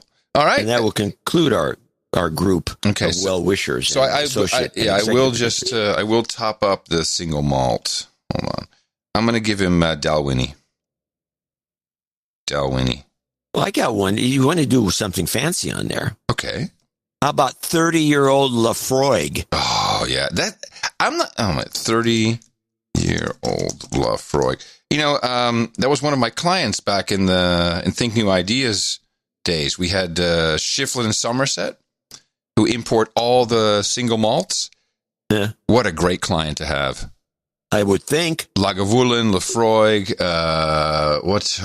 Oban. I've had it all. We had the barbacks in the office. Good times. Okay, 30-year-old Lafroig it is. Anything else you want to add to it for him? And some stinky cheese? Oh, how about Stilton, you said? And a Stilton. And Stilton cheese. Okay. We are a full-service organization here. There will even be a mint on your pillow. You want to up the ante on the Stilton? I got one. Okay. This is a good one. Stitchelton cheese. Okay. Stitchelton is the progenitor of Stilton. Stitchelton? Yes, Stitchelton. Doesn't sound healthy. It's rare in the country, but if you ever have it, it is a stunner. Stitchelton cheese. Okay. Right.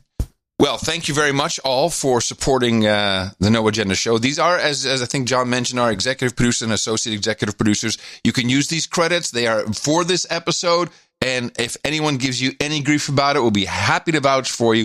People have gotten jobs and requested for a reference from us. So it does work, and feel free to do that. And consider supporting us for our next show, which will be on Sunday. And for that, go to Dvorak.org/NA. Thank you very much for your time, your talent, treasure. And remember, big meetup on the 13th in Vegas. Our formula is this. We go out, we hit people in the mouth.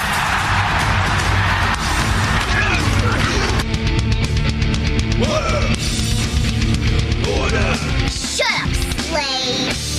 Shut up, slave. Apparently, 53 people have already RSVP'd for our for the Vegas meetup, which is pretty good.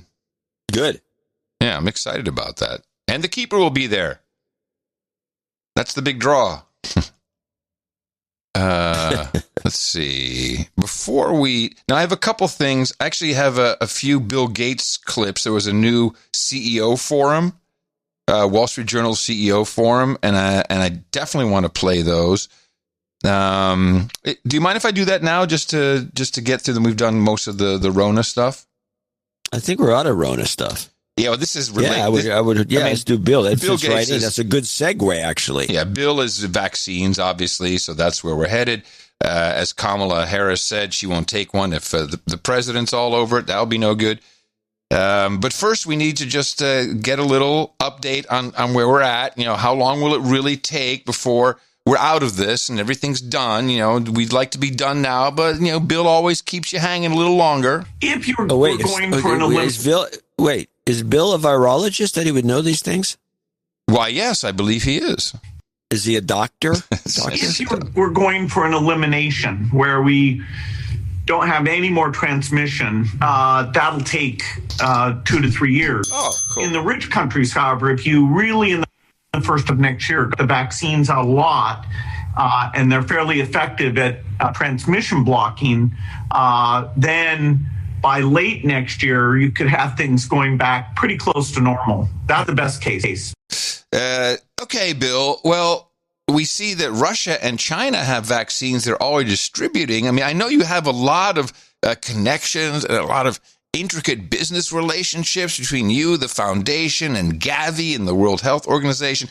But how about these Russian and Chinese vaccines? I mean, if they're good, shouldn't we just be all over them, using them? Shouldn't we be go, go, go? Do you have any insight into either the Russian vaccine effort or the Chinese efforts? Do you know? Do you have any insights into how good those vaccine efforts are and whether they're going to play a role here? Yeah, our vaccine team, is a large pool of expertise, mostly. Oh yeah, no. The way he speaks is he's in charge of everything, and I have a feeling that a lot of even the pharma guys are probably licking his boots. Well, the vaccine team is a large pool of expertise, mostly people who came from the private sector vaccine companies. And, our normal job for infectious disease that doesn't get a lot of visibility is to get new vaccines, very low cost, high volume vaccines. And so we're talking with all the... Is that his job, or is that what his foundation does to help people? It feels to me like he's not really helping people. He has a job to get cheap new vaccines and inject people. I don't know. It's a nuance. Maybe I just don't trust him that much. I think you're probably right on it. All right. Volume vaccines. And so we're talking with all the companies. I have regular phone calls with the pharma CEOs about, okay, what's the progress? How do we second source these? So he's calling, hey, it's Bill. What's the progress? How you doing? I'm just checking on you. I truly believe that's taking place. This guy is some kind of grand poobah. He's out of control. He really is. Whether he believes it and it's just him, I mean, the pharma CEOs about, okay, what's the progress? How do we second source these things? We're also talking with Russia and China. None of their vaccines are in a phase 3 trial with a highly regarded regulator overseeing that trial. So at some point, Sinopharm, CMBG, Clover, CanSino, one of them should pick a quality regulator. And so the world... who's a quality regulator? I mean, I guess the FDA is a regulator. What other quality regulators can Russia and China go to? China, World Health Organization, they don't have a quality regulator? I think Bill is full of shit. He just doesn't want those companies to compete because they don't have a quality regulator. Everything else from China was great, but now they're not great?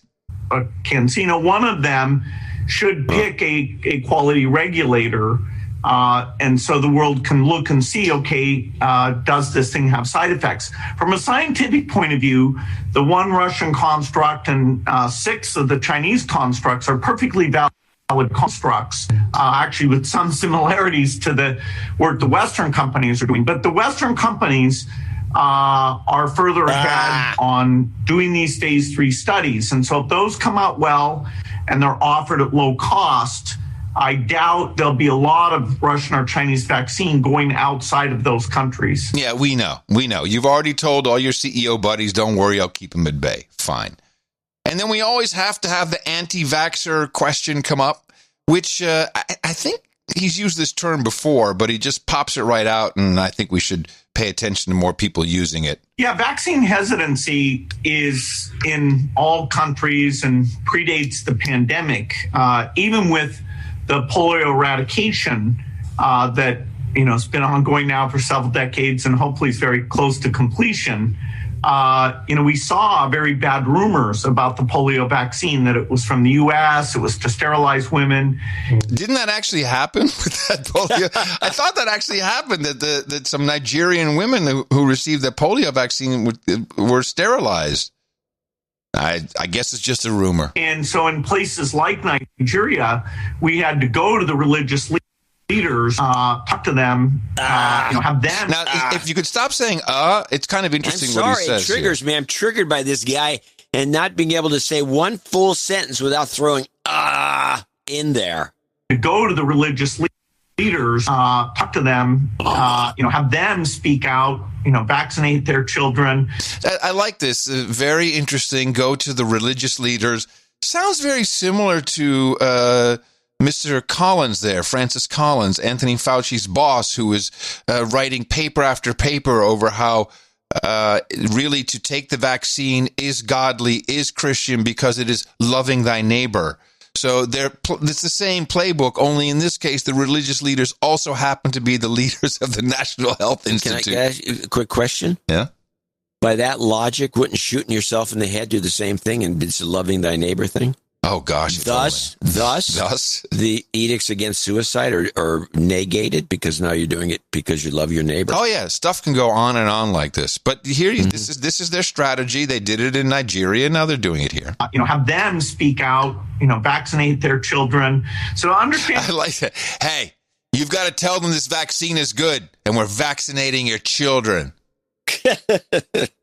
The trust network. Who is it that you view as an expert?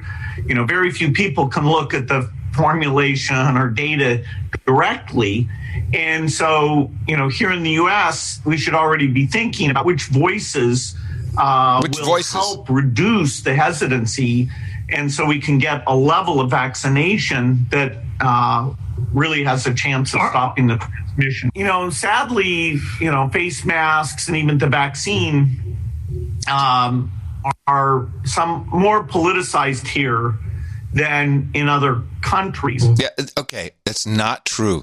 Face masks are hugely politicized in many countries, and I can't wait to see what voices you want to have telling us how safe the vaccine is. Will they be naked celebrities? Because I like laughing at that.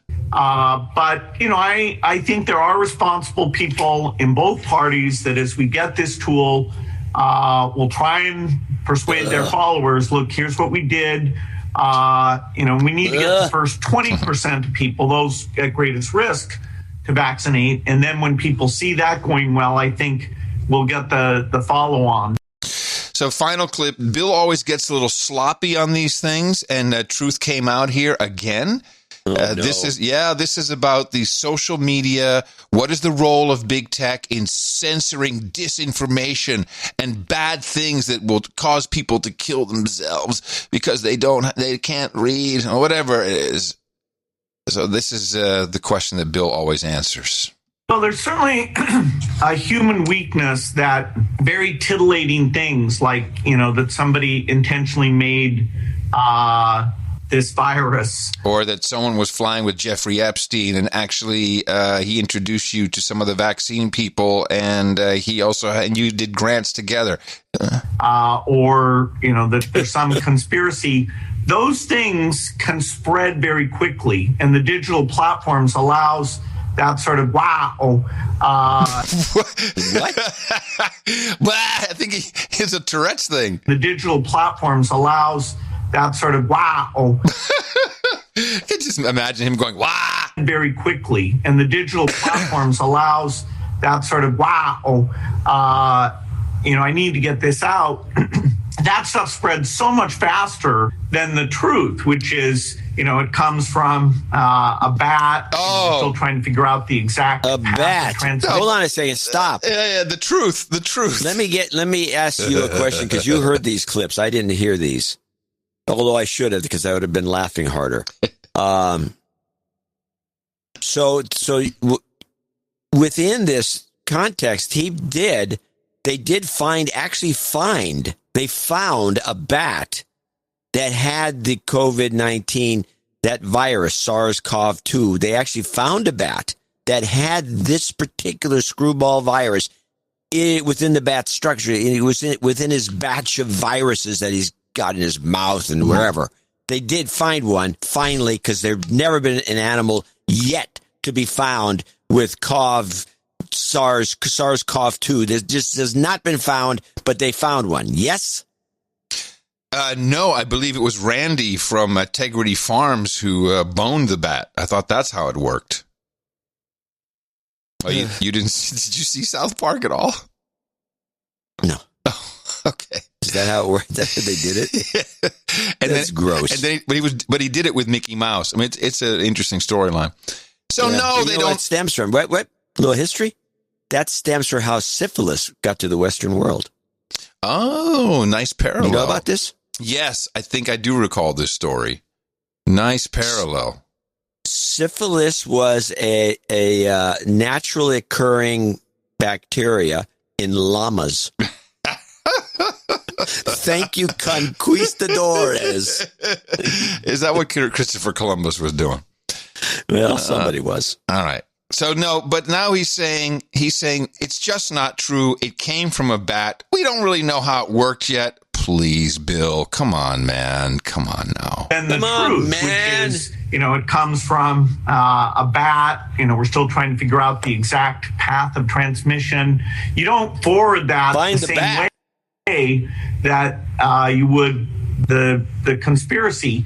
And so how the social media companies should either slow down. Oh, I like this. Slow down. That means algorithmically hiding, shadow banning, etc. The social media companies should either slow down or annotate things that actually cause huge damage, like not wearing masks or, not being willing to take the vaccine if it proves that it is this key tool to getting back to normal.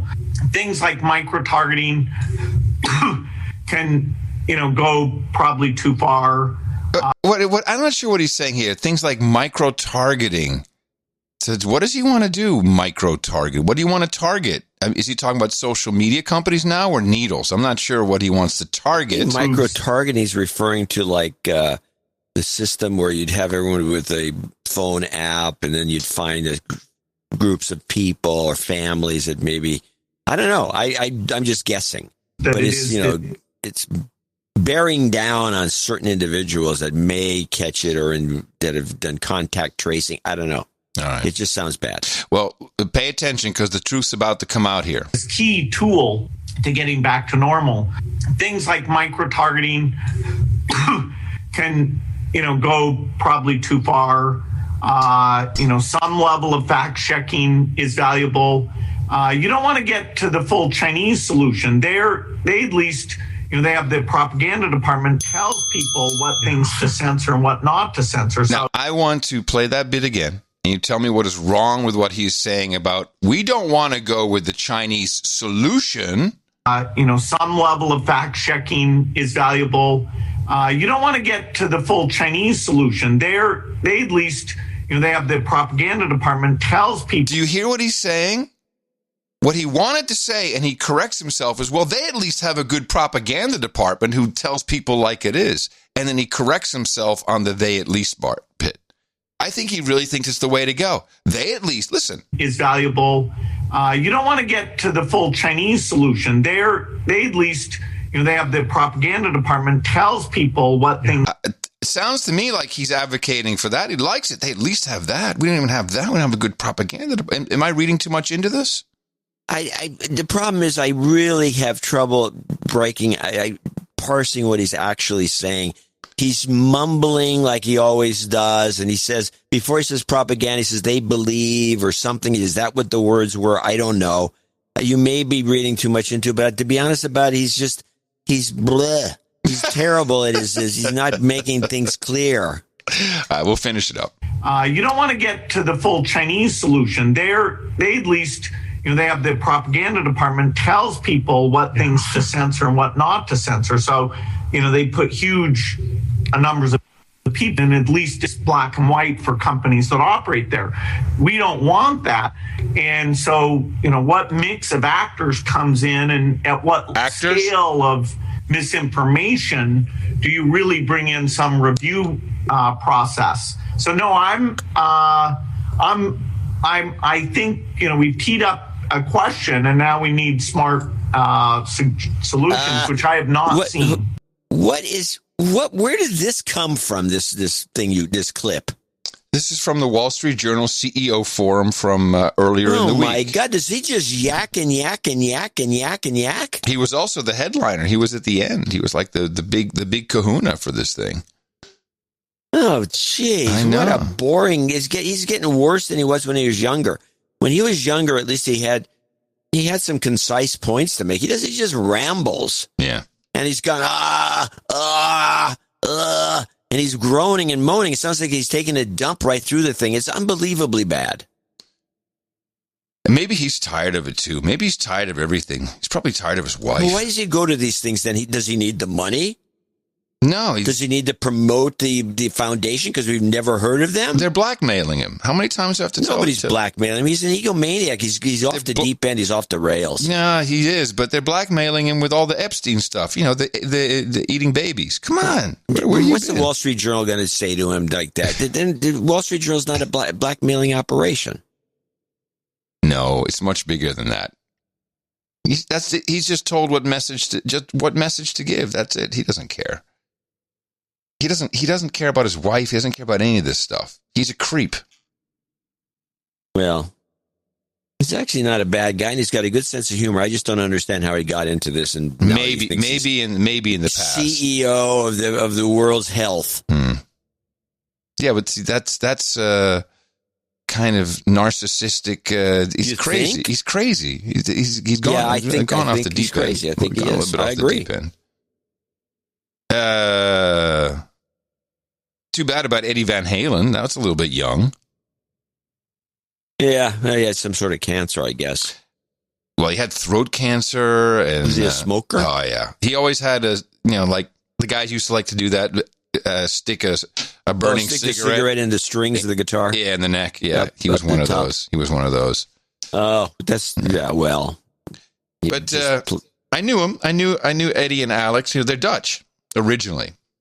Oh, I did. Oh, yeah. It's funny that you say that because he has a Dutch look. Yeah, Van Halen, and somewhere I couldn't. It was kind of funny because, to me at least, I'm looking online and what everyone does, and it was kind of my first impulse as well. I'm like, no, I'm not going to do this. What everyone does is they're rip, love and light, too soon, and it all has to be. Here I am with Eddie. I met Eddie I was hanging. Everyone has a picture and like, oh yeah, he was such a great guy, and of course he was a great guy. As far as I knew him, the picture I have is where he and when they hooked up with Sammy Hagar, they were doing promotion. They came to my show. And so they went short hair. You may not remember, but they all went, when Sammy came in, then they went, we're going to do short hair. And they came in with scissors and were running around the studio trying to cut my hair off at the time. I have a picture of that, but I'm glad I didn't post it.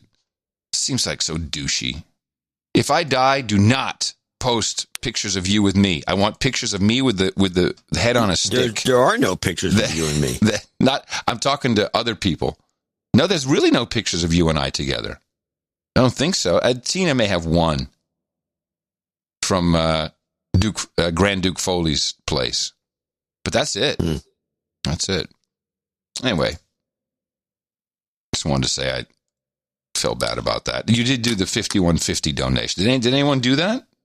Couple. Take a look. I don't think it was, these kind of promotional donations really don't catch on usually. But this one, let's see, here we go. Yeah, we got 1, 2, 3. Yeah, we got a couple dozen, maybe 20, 30. All right, good. Oh, no, not that many. 1, 2, 3, 4, 5, 6, 7, 8, 9, 10, 11. We got 11. Yeah, well, so, 11. So have you been following Obamagate? The latest, a little bit. The latest classified releases. It keeps going up, and it doesn't get covered. It's hilarious to watch the way the news media handles it. In fact, John Brennan has a book out. He's right in the middle of all of this stuff. It's certainly of the most recent revelations and the declassified papers, which, yeah, they're declassified, but they still have redactions. And Brennan is promoting his book, went on the Today Show as if nothing's happened. He's just talking about the president. Well, first of all, I hope Donald Trump has a full recovery, a speedy recovery. I do believe that the American people need to have two healthy candidates in the selection so that the will of the American people can be realized. I am concerned about the reported side effects of some of the medications that he's been taking in terms of additional confusion, aggression, impulsiveness. The last thing we need is for Donald Trump to be more confused, more impulsive, more aggressive impressive. But also, I think that there is great distraction and preoccupation within the White House right now, understandably, about Donald Trump's health as well as the health of the White House staff. And so their ability to respond quickly to a crisis, whether it be a domestic crisis or a foreign crisis, I think is questionable. Oh, please. Yep. So I have an explanation of what just came out and what has just been released and its relevance. I had to go to the Liberty Report, the Ron Paul Liberty Report, to get a decent overview that is not 18 hours long, minute and a half, and this will bring you up to speed. And the guy you just heard, that Brennan guy, I think he's going to jail. John Ratcliffe, the DNI, declassified former CIA Director John Brennan's handwritten notes showing that he briefed President Obama on a plan by Hillary Clinton, planning, quotes, to tie then-candidate Trump, and this is July of 16, to tie then-candidate Trump to Russia, quote, as a means of distracting the public from her use of a private email server. And we know what happened when they launched that plot. They went over, and we know that she hired Steele to make the Steele dossier, which turns out was an absolute pack of lies cooked up by some kooky former spook himself. That's what she did. Now listen to this. These are the handwritten notes. Here's what Brennan, who A, is no friend of the Russians, and B, is no friend of Trump. Here's what he wrote in his notes. We're getting additional insight into Russian activities from, redacted, that's a source, site, summarizing alleged approval by Hillary Clinton, a proposal from one of her foreign policy advisors to vilify Donald Trump by stirring up a scandal claiming interference by the Russian security service. And he appears to have not only briefed Obama on this, but apparently, according to his notes, seemingly Susan Rice, James Comey, and Obama's own chief of staff. And one of the things that's fascinating about this is that this originated in the intelligence community, and they sent what's called an investigative lead to the FBI. Check this out. Looks like Trump's got some scandal here with the Russians. They asked Comey last week, hey, do you remember this lead that came over from the CIA? No, doesn't ring a bell. Doesn't ring a bell. It's so fantastic to be alive right now. The documents are there. It's handwritten note by John Brennan. Everything you just heard is documented. And it was Hillary Clinton's plan to cover up the email issue with some scandal about Trump and Russia. Got Steele in the Steele dossier into it. Obama was briefed on it. Comey was briefed on. It was John Brennan who said, "Hey, this heads up." And excuse me, where's Fox News? There's no mainstream out there. They must be scared shitless about this. Somebody's scared. There has to be. But yeah, you made the best point of the whole show. Where's Fox News? Yeah. Those big phonies at Fox News. Well, where's Tucker on this? I'd like to see Tucker Carlson do where's a bit Tucker? on this. Now, everyone's always lauding him, and I appreciate a lot of what he does, but it's really not important compared to this. No, this is a major scandal. Head of the CIA pulling this stuff? No one's even grilled the guy about why he turned into a Muslim out of the blue. Well, we'll get that for you. That'll be the answer we get for you. We'll have some senator or congressman ask that. Why'd you become a Muslim? Yeah, what was that all about? Who are you trying to impress? I just find this really, it's unbelievable. And the whole Flynn stuff with these judges who just won't quit. And it's not in your news cycle. I don't care what you watch. You've got to go. You got to go find it and find someone at least has a copy of it. And then it's okay. My job is getting boring in that regard because you just know you're not going to get anyone talking about anything of any substance. There's no news deconstruction. Well, the news deconstruction is almost reversed now. It's like we have the story that somebody else produced and put out. Yeah. Where's the news people? Where's New York Times? Where's the WAPO? Where's the Washington Post? Where's CNN? Where's MSNBC? Where's Rachel Maddow? Yeah. No. None of them. No. It's all phony. They're all mum. Then again, where's Fox? Yeah. It's all phony. I found this to be an interesting story. This is kind of an off-the-wall thing here. This was a democracy. I picked up a lot of stuff from Amy in the last couple of shows because she's on a rampage now that Trump's all drugged up. And in fact, let's try a couple of ISOs out. Okay. I have from Amy again, drugged up. Now he's drugged up. Yeah, I like it. Good presence too on the good audio. Now he's drugged up. Drugged up. Okay, he's drugged up. I like that one. It's good. It's good. Now the other ISO, I like it too. I wish he would have had a different inflection on the word up. Now he's drugged up. It should have been now he's drugged up, but that's okay. I got science. Science doesn't know. No, drugged up is much better. Much better. Now he's drugged up. Oh, yeah, it's already in the end of show slot. It's dynamite. Okay, I get it sold. We're, sold. Wait, I want to play this clip. Sure. Amy. This is Dems Go After Tech, and I want to ask a question about this clip after she reads this off. What's going on here? Yes. Amazon, Apple, Facebook, and Google are facing accusations by House Democrats of engaging in anti-competitive monopoly-style tactics.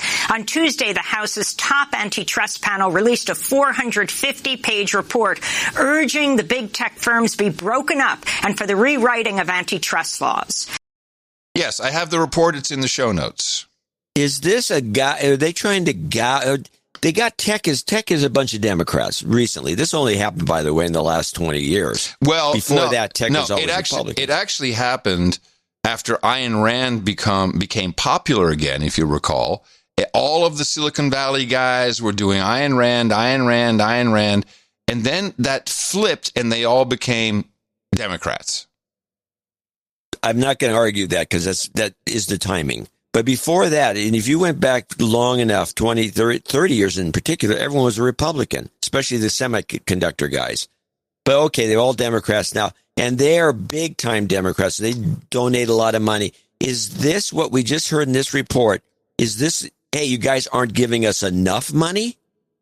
Because this is a gouge. This is an insight. This you don't bite the hand that feeds you like this unless you're trying to get more money out of them. And that's the way the Democrats would operate, I think, with high tech, because these guys are so stupid about politics. They're just, they're just all in. They without any knowledge. They have no foundations in political science or the humanities. They're all technical people. Well, I don't believe the headline that they're being broken up. It's a lot of pages. We had a lot of other stuff going on, so I haven't done the diligence I want. But I will continue for Sunday's show. But just so you know, this report is from two people. David Cicilline, who's the chairman and subcommittee of the Judiciary on Antitrust, and, of course, the chairman of the Committee on the Judiciary, Jerry Nadler. And the way I read just some of what is in this 400-page report seems like exactly what certainly Mark Zuckerberg would want is regulations. He wants regulations. He wants to have a competitive edge by being big enough to comply. And I see a lot of this in here. I will have a better breakdown. That's an interesting take. I will have a better breakdown, but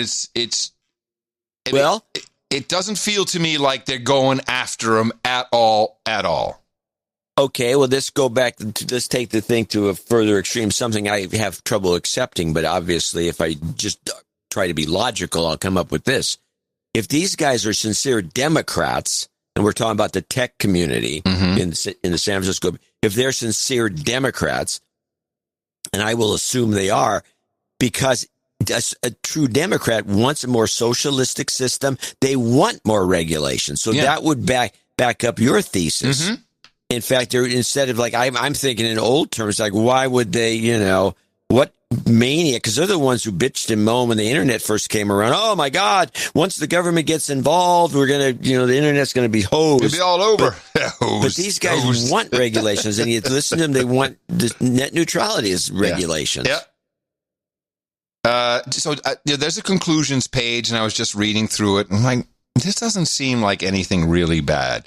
And let me just hear that Amy's report. She hasn't read this shit. Amazon, Apple, Facebook, and Google are facing accusations by House Democrats of engaging in anti-competitive monopoly-style tactics. On Tuesday, the House's top antitrust panel released a 450-page report urging the big tech firms be broken up and for the rewriting of antitrust laws.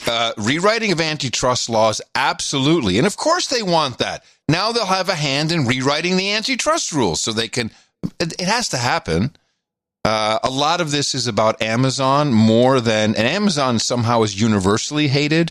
It's definitely not so much about going after Facebook. I think there's a kind of, well, you're going to have to split off Instagram. I don't think that's ever going to happen. That's so integrated, such a piece of what they're doing.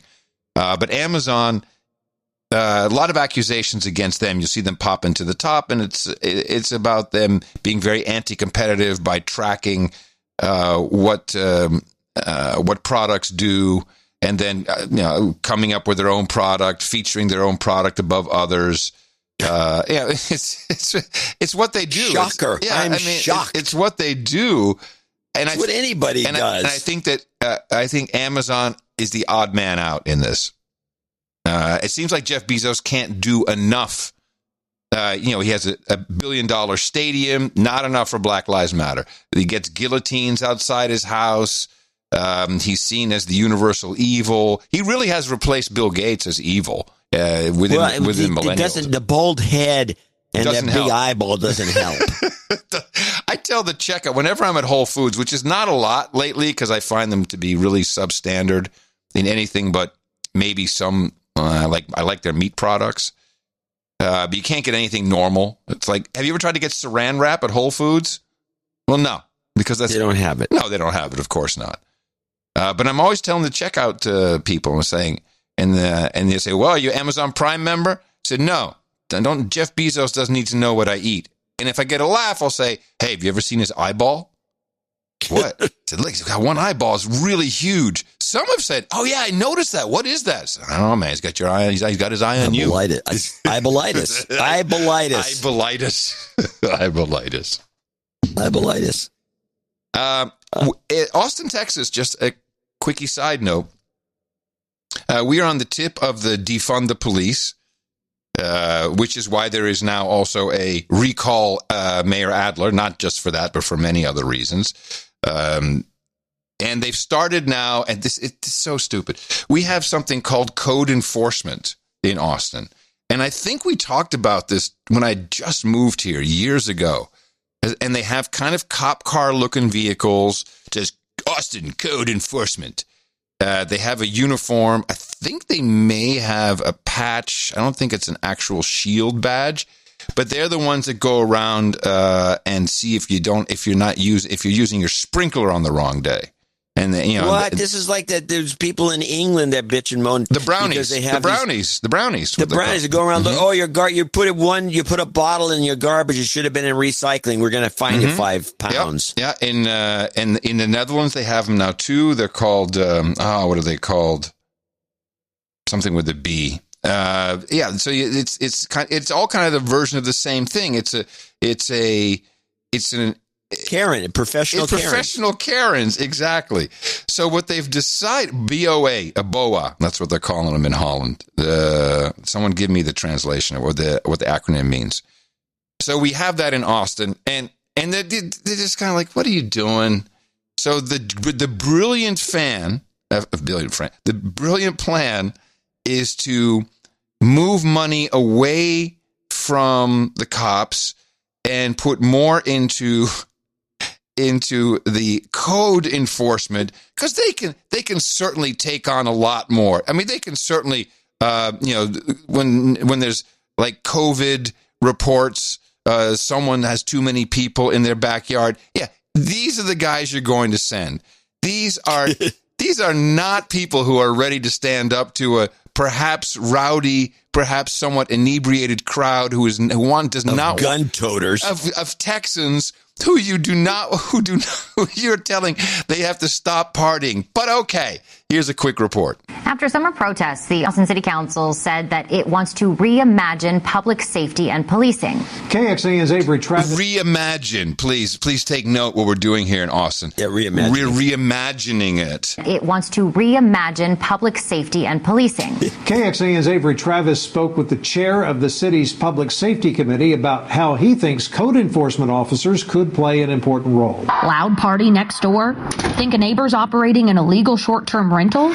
Suspicious person outside? Or your alarm going off? Do you call 311 or 911? A third of the calls that officers are responding to have no threat to property or life. After taking a closer look at a 911 call analysis, City Council member Jimmy Flanagan thinks there's an opportunity to call on code enforcement officers instead of police for lower priority situations. Might be more cost effective. We might be able to have more folks out on the street. We might be able to have a different type of response. But right now, code only operates from 7 in the morning to 8 at night. So he's proposing city staff figure out how to adjust or optimize their operations. And by the time code enforcement shows up, the thing isn't happening anymore.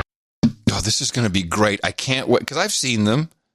You know, these are level security guards. They're like mall cops. Yeah, they're somewhere in between a security guard and a meter maid. Yeah, and I don't want to disparage it, but I actually feel that. Oh, you should. No, I feel. I think that I'll tell you what. First big party that does the following: films a guy, some code enforcement weenie comes. I think your party's making too much noise. A neighbor complained. They grab the guy. Pants him. You got to pants the guy. And I don't talk about just the outside pants, the whole thing. You naked. mean like a wedgie? A wedgie? No, you take his pants off and then you throw him in the pool. I mean, that's what you do to these guys. A couple of these guys. And then that's what you do. That's called a pantsing? A pantsing? Pantsing, yeah. Yes. I did not know of this term. Okay. Pantsing, yeah. Pantsing is you pull the pants down. Oh, that would... And you... That would you pants the guy. That would certainly be a way to reimagine. Reimagine the enforcement. I love the idea. We'll pants the guy, throw him in the pool. I like it. Pants him, throw him in the pool. All right, I'm all in. So, fun times. That's where we're. I guess that's a part of building back better. Building back better. Pants. Yeah. You get pants. Building back better. Sports. I got a sports news. I have a sports segment for you. You think it's sports, but go on. No, I got a sports segment. I got a great sports segment. First of all, it's about basketball. You know, I took a little bit of interest in basketball. Very, very poor performance by King LeBron, walking off the court during the finals before the game is even over. It's okay because no one saw it. Finals Game 2 ratings crashed by 68%, the least watched finals in game history. Gee, do you think it's maybe because we're tired of seeing all your messaging? What happened to just a Nike logo? That felt much better. And now we have Irving and Kevin, is it Kyrie? Kyrie, yes. Kyrie Irving and Kevin Durant. They are about to welcome a new coach for the Brooklyn Nets, which is Steve Nash, as you well know. These guys have gone full noodle boy. I mean, this is kind of scary what they're doing. They want, well, let me play it for you. Here is, I don't know if this is Durant or Irving. Listen to this. But also, when you get to know him as a person, you understand why he can coexist with us, because we don't need somebody to come in and put their coaching philosophy on everything that we're doing and change up the wheel. And, you guys need to start doing this. And we start running on the first day of practice. And it's just like, no. I need somebody that's going to understand that I am a human being first. I serve my community and where I come from first. And then basketball is something I come and do every single day because I love. And also I have the right ingredients and people around me to come in and do my job at a high level. And I know that they will hold me accountable to that level. So he doesn't want to coach in the traditional sense, if I understand it, which is kind of like coach is kind of the boss. Yeah, sit down, your turn, get up, do this, run this play, do that. Yeah. No, he wants the coach to coexist because of, and for some reason, noodle boy. I think he brought in his race. For some reason, I know where I come from. Well, Steve Nash is white, so. Oh, okay. Let's listen to another little thing that they expect. And now he's the head coach, and I think it's also going to change the way we see coaches. I don't really see us having a head coach. You know what I mean? Like KD could be a head coach. I could be a head coach. Jacques Vaughn could do it one day. It can be. It's a collaborative effort, I think, on our part. Oh, okay. This is Noodle Boy. This is Noodle Boy. Yeah, totally. It's totally Noodle Boy. It's right from the same script. How can we bet against? Is there a way I can make money on this? Noodle power! We must be able to make money. Make money on these. You're just voting. I mean, you just bet against the team. I mean, there's a Brooklyn Nets. Oh boy! I mean that fire the game. I mean that Kyrie Irving is also the guy. Of course, you may think higher of him because of this, but was a notorious flat earther to the point where the entire league was making fun of him, and he had to kind of back off. And why would you think I think highly of him now? What are you saying about well, you brought up the flat earth thing on the show as though there was some validity to it. Yeah, and then and I got scoffed on by you, and that ended the second half of show. I'm going to show my support by donating to No Agenda. Imagine all the people who could do that. Oh yeah, that'd be fab. Yeah, on No Agenda in the morning. And we do have a few people to thank for show 12. I don't know what it is, 85? 1284. 84. Mm-hmm. And I do want to mention in our last show, you had a second half of show. Which you also said was no good. Well, it wasn't because it wasn't really it wasn't second half of show material. Right. Second half of show stuff, I think, for example, should be a discussion of whether or not, I mean, why is this the kind of thing that's going on with the deep state and Trump? Can we maybe discuss that Trump is possibly an alien? That's second half of show. Okay. Let's thank, starting off with Baroness Monica in Drayton, and it's Changeling, 12840 in Drayton Valley, Alberta. She says she could stop receiving the newsletter. Uh-oh. That happened to me, too. Remember I got a weird unsubscribe or something? I said. Oh, yes, and you sent it to me, and I had no idea why you got that. Very strange. Yeah. Well, you can resubscribe. Yes, it's very easy to do. Tip. Dame Dane in Fredericksburg, is that Czech Republic? Switzerland. So. Switzerland. Oh no, that would be Switzerland. Yeah, sorry. Oh well, yeah, 1, 2, 3, 4, 5. I need to read this for a second. This is Dame Dane. Follow up on the jobs karma she asked for last year for her husband, the mainframe DBA guy named Ben. Remember, we're looking for COBOL. Yes, mainframe Ben. It worked. He got the job, but producers, please take note. When your future boss calls you weeks before you start, offering you a substantial raise and tells you that he hopes you'll stay more than a year on the day you start, you should smell a rat. Oh, and indeed, there was a great rotten rat here. My husband was bullied by coworkers so much that he is now on sick leave with a bleeding ulcer. What the heck? And he's facing getting fired when he returns from his sick leave, as the bullying coworker is the king of the systems, therefore untouchable. Wow. That guy is a douchebag. I would therefore very much like a health karma to fix his poor tummy and another jobs karma from as he tackles. Yes, we'll do a special health and jobs karma at the end. 1, 2, 3, 4, 5 from Dame Dane. That's horrible. Huh. I don't like hearing that. Well, I don't know what kind of jobs karma it was. Sir Andrew in Greensboro, North Carolina, 100. We've got a happy birthday to Baron Bob coming up. John Sullivan and there's a way of pronouncing this, and I don't know what it is. Methuen. It's Methuen. I'd say Methuen, yeah. Something like that. In Massachusetts. And he's a Roganite. A Roganite. And seeks a de-douching only. You've been de-douched. Thank you, John Sullivan.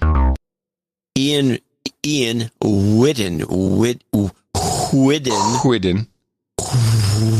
in Kodiak, Alaska. Kodiak, nice.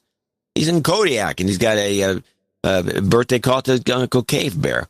It's $100 from him. Steve Webb, 7777. He's marching to knighthood. Anonymous, Philadelphia, PA, $75. Anything there? Well, you can read that and get back to me. Aaron Newberry in Aurora, Colorado, $73.33. Jean-Paul Delahaye.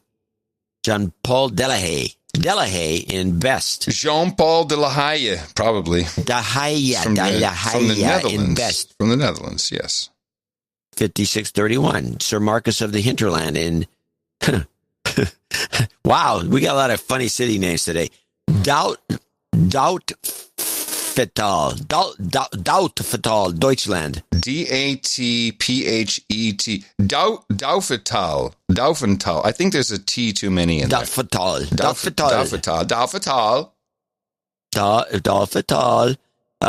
Matthew Winterer in Plymouth, Minnesota. That's 53.33.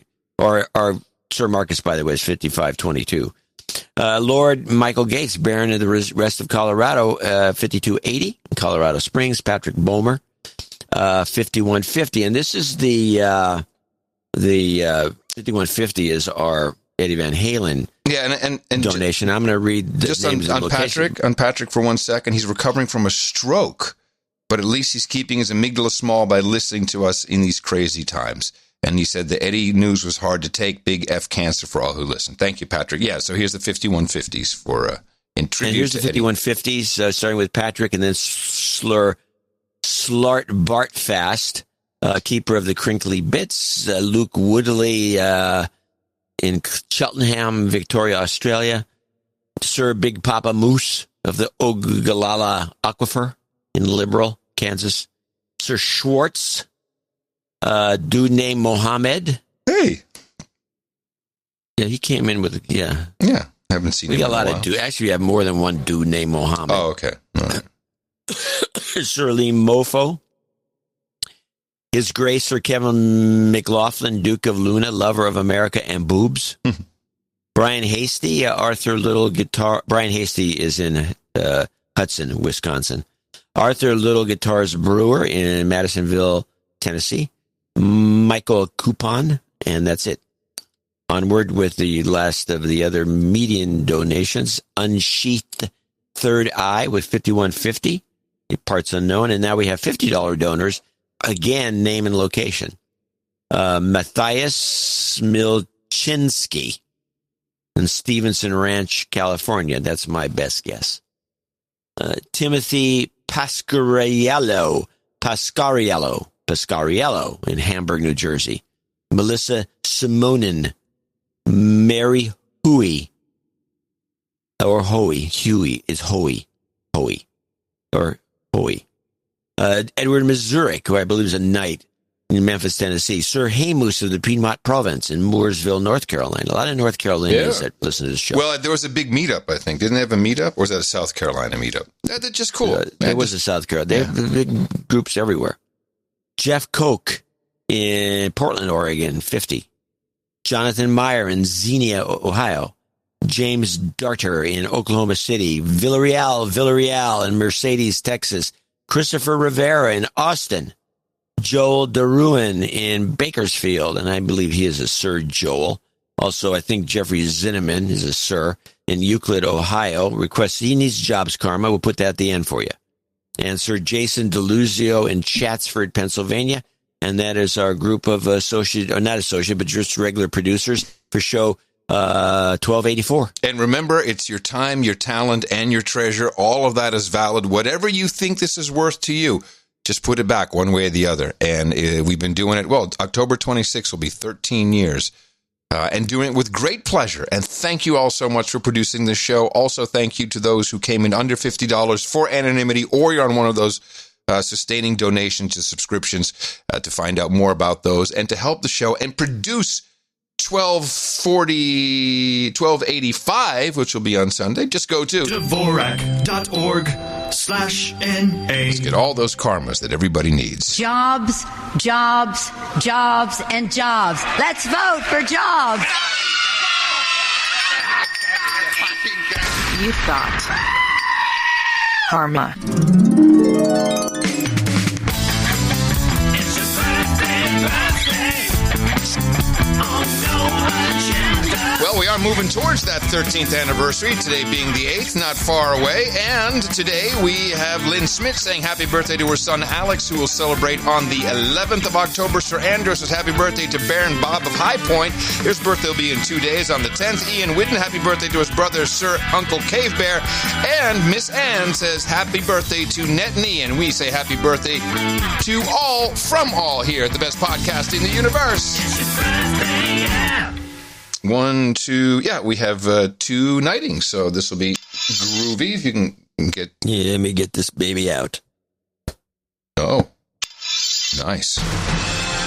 Up on stage, Andre Adams, Scott Minton, both of you about to join us here at the round table of No Agenda Knights and Dames, where we celebrate those and honor those who have supported the show in the amount of $1,000 or more. Today, both of you qualify, and I am proud to pronounce the Sir Real ID of the Nashville Nether Regions and Servant, Knight of the Orange. Gentlemen, for you, we have Hookers and Blow, Rent Boys, and Chardonnay. We've got 30-year-old Lefroy and Stitchelton cheese. Man, that's good stuff. Also, we got Bong Hits and Bourbon, Geishas and Sake, Ginger Ale and Gerbils, Breast Milk and Pablum, and obviously Mutton and Mead. And for those who don't know it by now, to collect your night package, which is a signet ring with sealing wax and an official certification, all you need to do now is go to noagendanation.com/rings, and Eric the Shill will take all those details and get it out to you as soon as possible. And thank you again for producing 1284 of the best podcast in the universe. No agenda meetups. I got a lot of nice pictures. Dame Jennifer sent pictures of their meetup. Don't have any other meetup reports, but can give you the overview of what's happening tomorrow. That's the 9th of October. There's the Zurich Sanity meetup at 6 o'clock. That is European summertime at Rivington and Sons Bar. Also, the Southern Chillinoisian meetup. That is at Nicholas Brewery in the Hotel De Coin. Sir Raleigh Hawk and Joseph Hawkins hosting that. Brand new for Saturday, we have the Midland, Texas meetup at 2 p.m., and that will be organized by Sir Michael of Calgary and Vegas, and you want to meet at Rusty Buckets. Also on Saturday, the Okie Town South Side, 2 o'clock at the Garage. No Agenda Local 512 F. Austin October meetup will be at Willie's Joint Bar and Grill in Buda, Texas. Lovely Buda. And of course, Sir Scott, Baronet of the No Agenda Armory, is taking care of that. Also on Saturday, the Nashville COVID reopening phase 33 TBA secret location. On Sunday, Dortmund meetup in Deutschland. Thomas needs some input on that, so make sure you go to noagendameetups.com. On the 12th, Denver City Park sit-in. This is yet another one of their fabulous sit-ins. And we have, what was a special mention on March 6th, Texas Fly Fishing and Brewfest. 20 people can attend. Wow, that sounds pretty cool. See No Agenda Meetups for details. And then, of course, we have Tuesday, October 13th. This is the big meetup in Vegas. It looks like we have a venue. We got Sir Patrick organizing, Dame Angela, who's in Vegas. We get Eric the Shill and the whole family. The Keeper and I will be there, 53 people. It's a secret location because of some regulations, so we have to be careful about what we're doing over there, so we don't want anyone to know. You do need to RSVP to get the details. It'd be great if we could see more people there. NoAgendaMeetups.com. If there's not a meetup there near you, then why don't you just start one yourself? It's like a party. Sometimes you want to go hang out with all the nights and days. You want to be where you won't be triggered or held to blame. You want to be where everybody feels the same. It's like a party. Yeah. Like a big party. A few extra things that going on here. I don't know if I should make. I have a last show end of show clip. Okay. But before we do that, let's play a couple of random clips that I also have. I want to play this one for sure. This is Amy doing a report on the Supreme Court, and she can't really do this. Well, this is basically just smearing Amy Coney Barrett. And the clip is the clip smearing. I have AC in here. I got that wrong, but this is Amy smearing Amy Coney Barrett.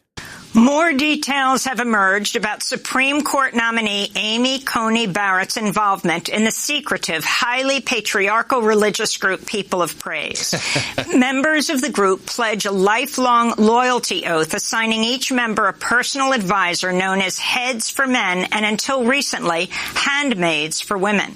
Evidence has emerged that both Barrett and her mother have served as handmaids within the group.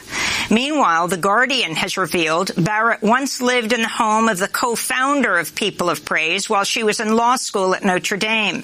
Barrett's confirmation hearing is set to begin on October 12th. You know, this handmaids thing is kind of annoying because what everyone immediately goes to is, oh, well, that's like The Handmaid's Tale. Yeah. But it's not really. No. It's the handmaiden. Hold on, I actually wrote it down for the last show. It's an old term. It's an old term anyway. How do you understand this term? The handmaid. It's just like a handler. No. There's a handmaid. Let's look it up in the Book of Knowledge and read from the definition. Okay. Well, I will open the Book of Knowledge, and then you can read it. Consult the Book of Knowledge. Let me open the Book of Knowledge too. I had this somewhere. What do you have? Handmaid. It's something about the Virgin Mary. It's not just. No, I don't know this part. Yeah, hold on. I'm a little pissed. I wasn't expecting this. I had it in the show before, the last show. Let me see if I have it in my notes here.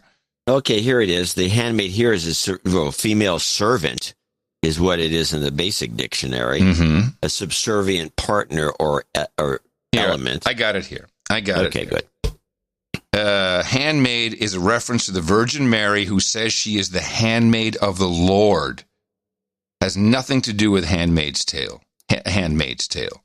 No, of course it doesn't. Virgin Mary is the handmaid of the Lord. That's what it is.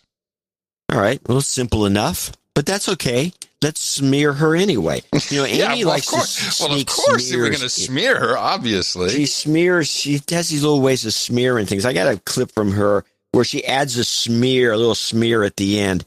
This is the weapons couple. This is the couple that we all saw. You know, the woman holding the little gun and the guy with a Uzi outside their palatial mansion. An Uzi.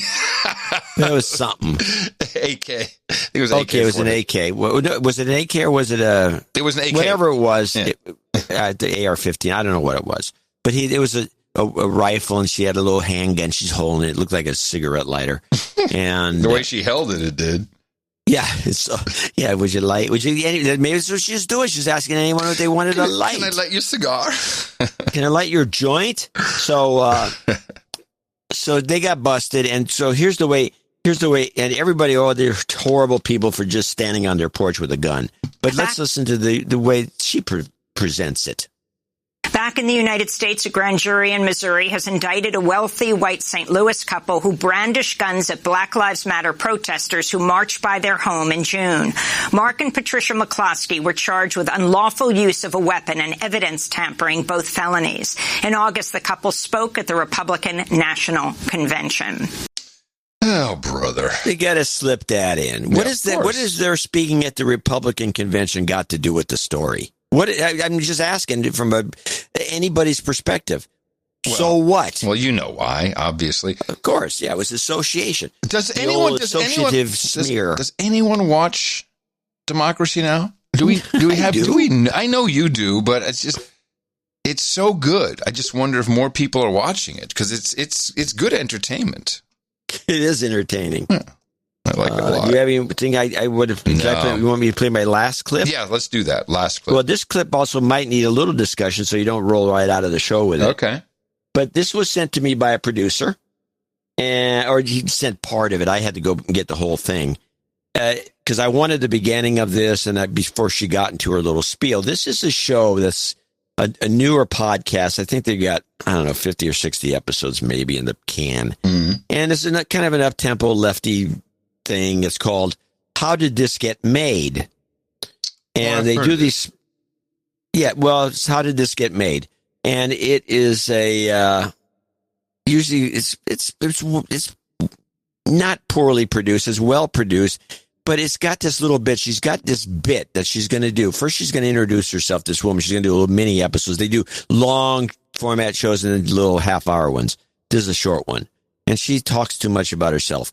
And she goes on, and then she does a spiel at the end, and she's introducing the Jane Club. It's a group of women, mostly white, by the way. There's like a huge group of white women that look like they're bored L.A. housewives. And but there's a bit in this at the end of this 2-minute clip that is just an eye roller, and it's, God, let's hope that things aren't going in this direction. Hello, people of Earth. I have taken the microphone today from Mr. Paul Scheer to take over this How Did This Get Made mini episode. As you all know, I don't traffic in the minis. I've only come on a mini a few times to talk about things that I really do care about. I don't know what a regular mini sounds like. I don't know what Jason and Paul are up to on their minis. And what is a mini? Just the short. The mini is, they have a podcast. They either have a long version that goes an hour and a half or a half-hour version. So the half-hour version is the mini. Let me guess. Do they also use the word pod? We're doing this on the pod. I can't say that they don't, but let's continue. Talk about things that I really do care about. I don't know what a regular mini sounds like. I don't know what Jason and Paul are up to on their minis. And to be quite honest, I don't care to know. But today, I'm here on a mini talking with two incredible women who I have had the honor of knowing, working with, and creating a business with over the last few years. All right. You may have heard me mention once or twice the community I co-founded, the Jane Club. But until now, I have kept these two women out of the spotlight, out of fear that once people know about them, their careers would skyrocket and they would leave the startup life for the compensation and dignity of a Fortune 500 company. And I will introduce these phenomenal women in one moment, but I want to start out this mini the way we start out all of our gatherings at Jane. How Did This Get Made, listeners? My name is June. My pronouns are she, her, hers, and I want to start our conversation today by acknowledging the traditional custodians of the land upon which I am on, in my home, the Tongva tribe, and their elders past and present. And as so many of our listeners are listening, folding their laundry, on walks with their dogs, all over this country, I want to acknowledge the traditional custodians of this country, the indigenous peoples and their elders, past and present. I also want to name that today my highest intention is that my words and language do not cause harm to my guests or to those listening in. And I will be holding that intention throughout this conversation. And I will also stand in feedback if I fall short of those intentions I just laid out. Oh, man, I'm so glad I went for the Trump Platinum Card Club. This thing sounds bad. She will stand in. What did she say at the end there? That was kind of interesting. That was a term. She's going to, she'll accept if she's insulted you. Yes. Because she has no intention of doing so. No, clearly. And makes a statement about that. She will be willing to listen to your feedback. But she said something else. Stand in. Can I just play the last bit? Cause harm to my guests or to those listening in. And I will be holding that intention throughout this conversation. And I will also stand in feedback if I fall short of those intentions I just laid out. I will stand in feedback if those intentions fall short. Okay. And she'll stand in feedback. I don't know what that means. Some code. It's code. A lot of this stuff is code.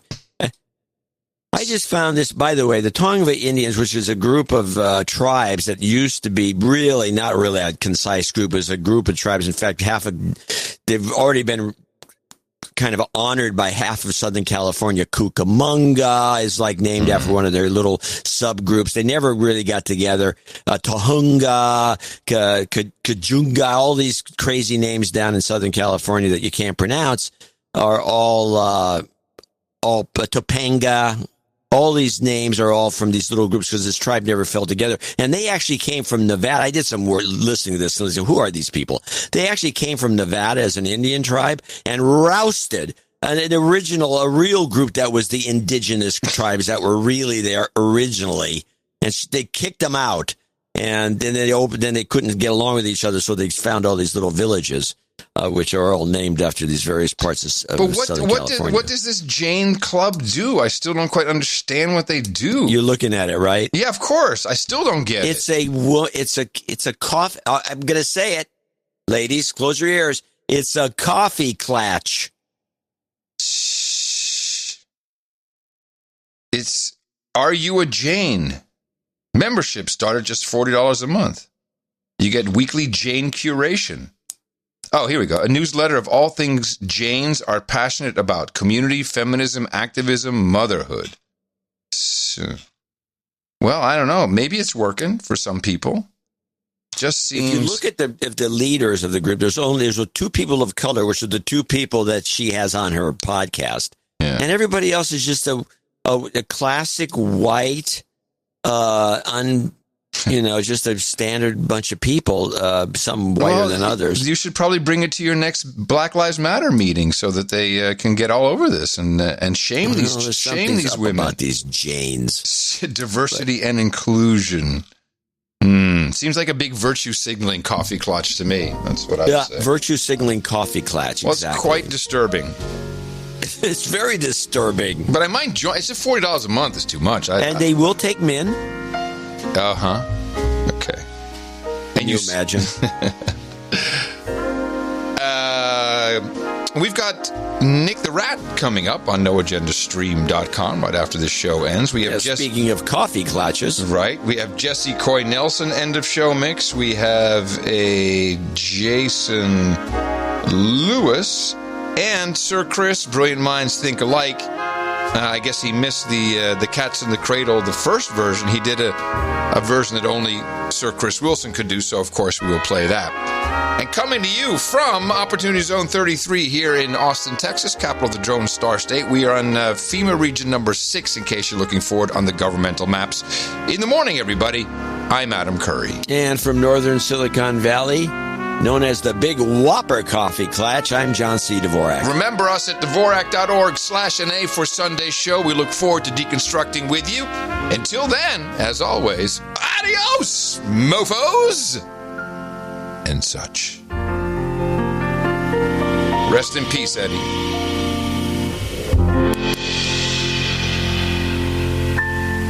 And then it kept escalating. So, in the beginning I was cajoling, and then I began being more forceful. And at a certain point, 45 minutes in, I called a halt to the debate and for a moment and said, and the president said,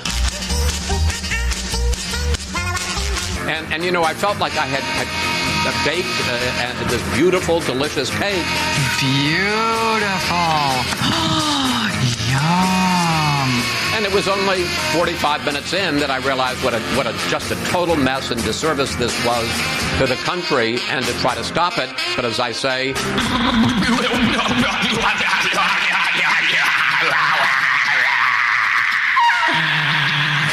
I do want to say, though, it is the first debate I've ever seen where there was a bug crawling around on one candidate's head for about 2 or 3 minutes, and I don't think we can let this evening go without mentioning that.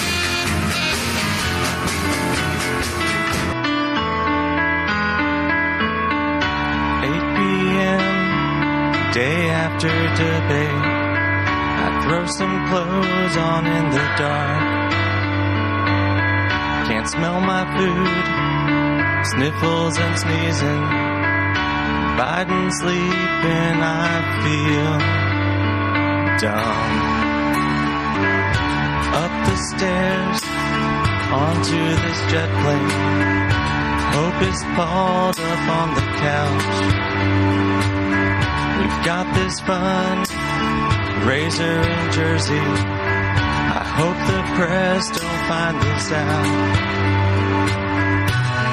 And we fly. Now that I have caught caught COVID, I'm feeling more alone than I ever had before. I caught COVID once, someone bleached me on a copter and I'm headed to Walter Reed. I caught COVID once, someone bleached me. And so I'm just walking, minding my business. I've got no mask. No mask on. And there's a lady coming from the opposite direction. Check it out. She's masked up. Masked up. Masked up. She's got a baby stroller with 2 dogs in the stroller and 1 dog walking next to the stroller. And she sees me. She gets off of the sidewalk onto the street to go around me. I went for a walk just the other day. Decided to go my usual way. There were neighbours to greet, hellos to say, but for some crazed jerk, it wasn't okay. I see her glaring eyes over the top of her mask saying, people gonna be killed by you, sir. People going to die because of you. And the dog's in the stroller and the mask is on. The craze in the eyes shows the amygdala's swollen. There's not enough oxygen going to her brain. Our world has gone insane, boy. You know the world has gone insane.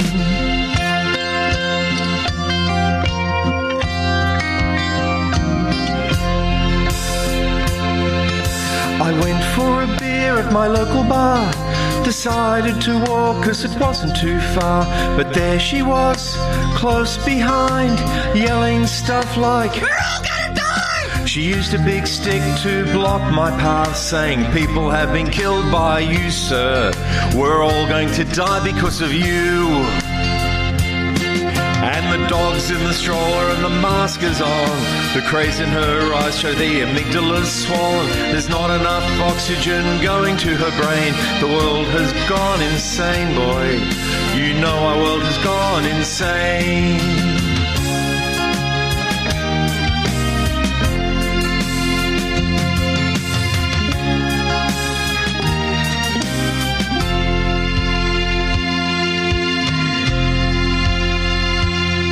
Well, I stayed at home to watch TV. They said Trump's got corona, now he's quarantined. There's a knock on my door that startled me, so I got up to see who it could be. It's the crazy masked lady right there on my porch. She came to say thank you to me, boy. She came to say thank you to me. And I could tell right there as I looked in her eyes, I'm stuck in Dimension B, boy. We're all in Dimension B. And the dog's in the stroller and the mask is on. The craze in the eyes show the amygdala's swollen. There's not enough oxygen going to her brain. Our world has gone insane, boy. You know our world has gone insane.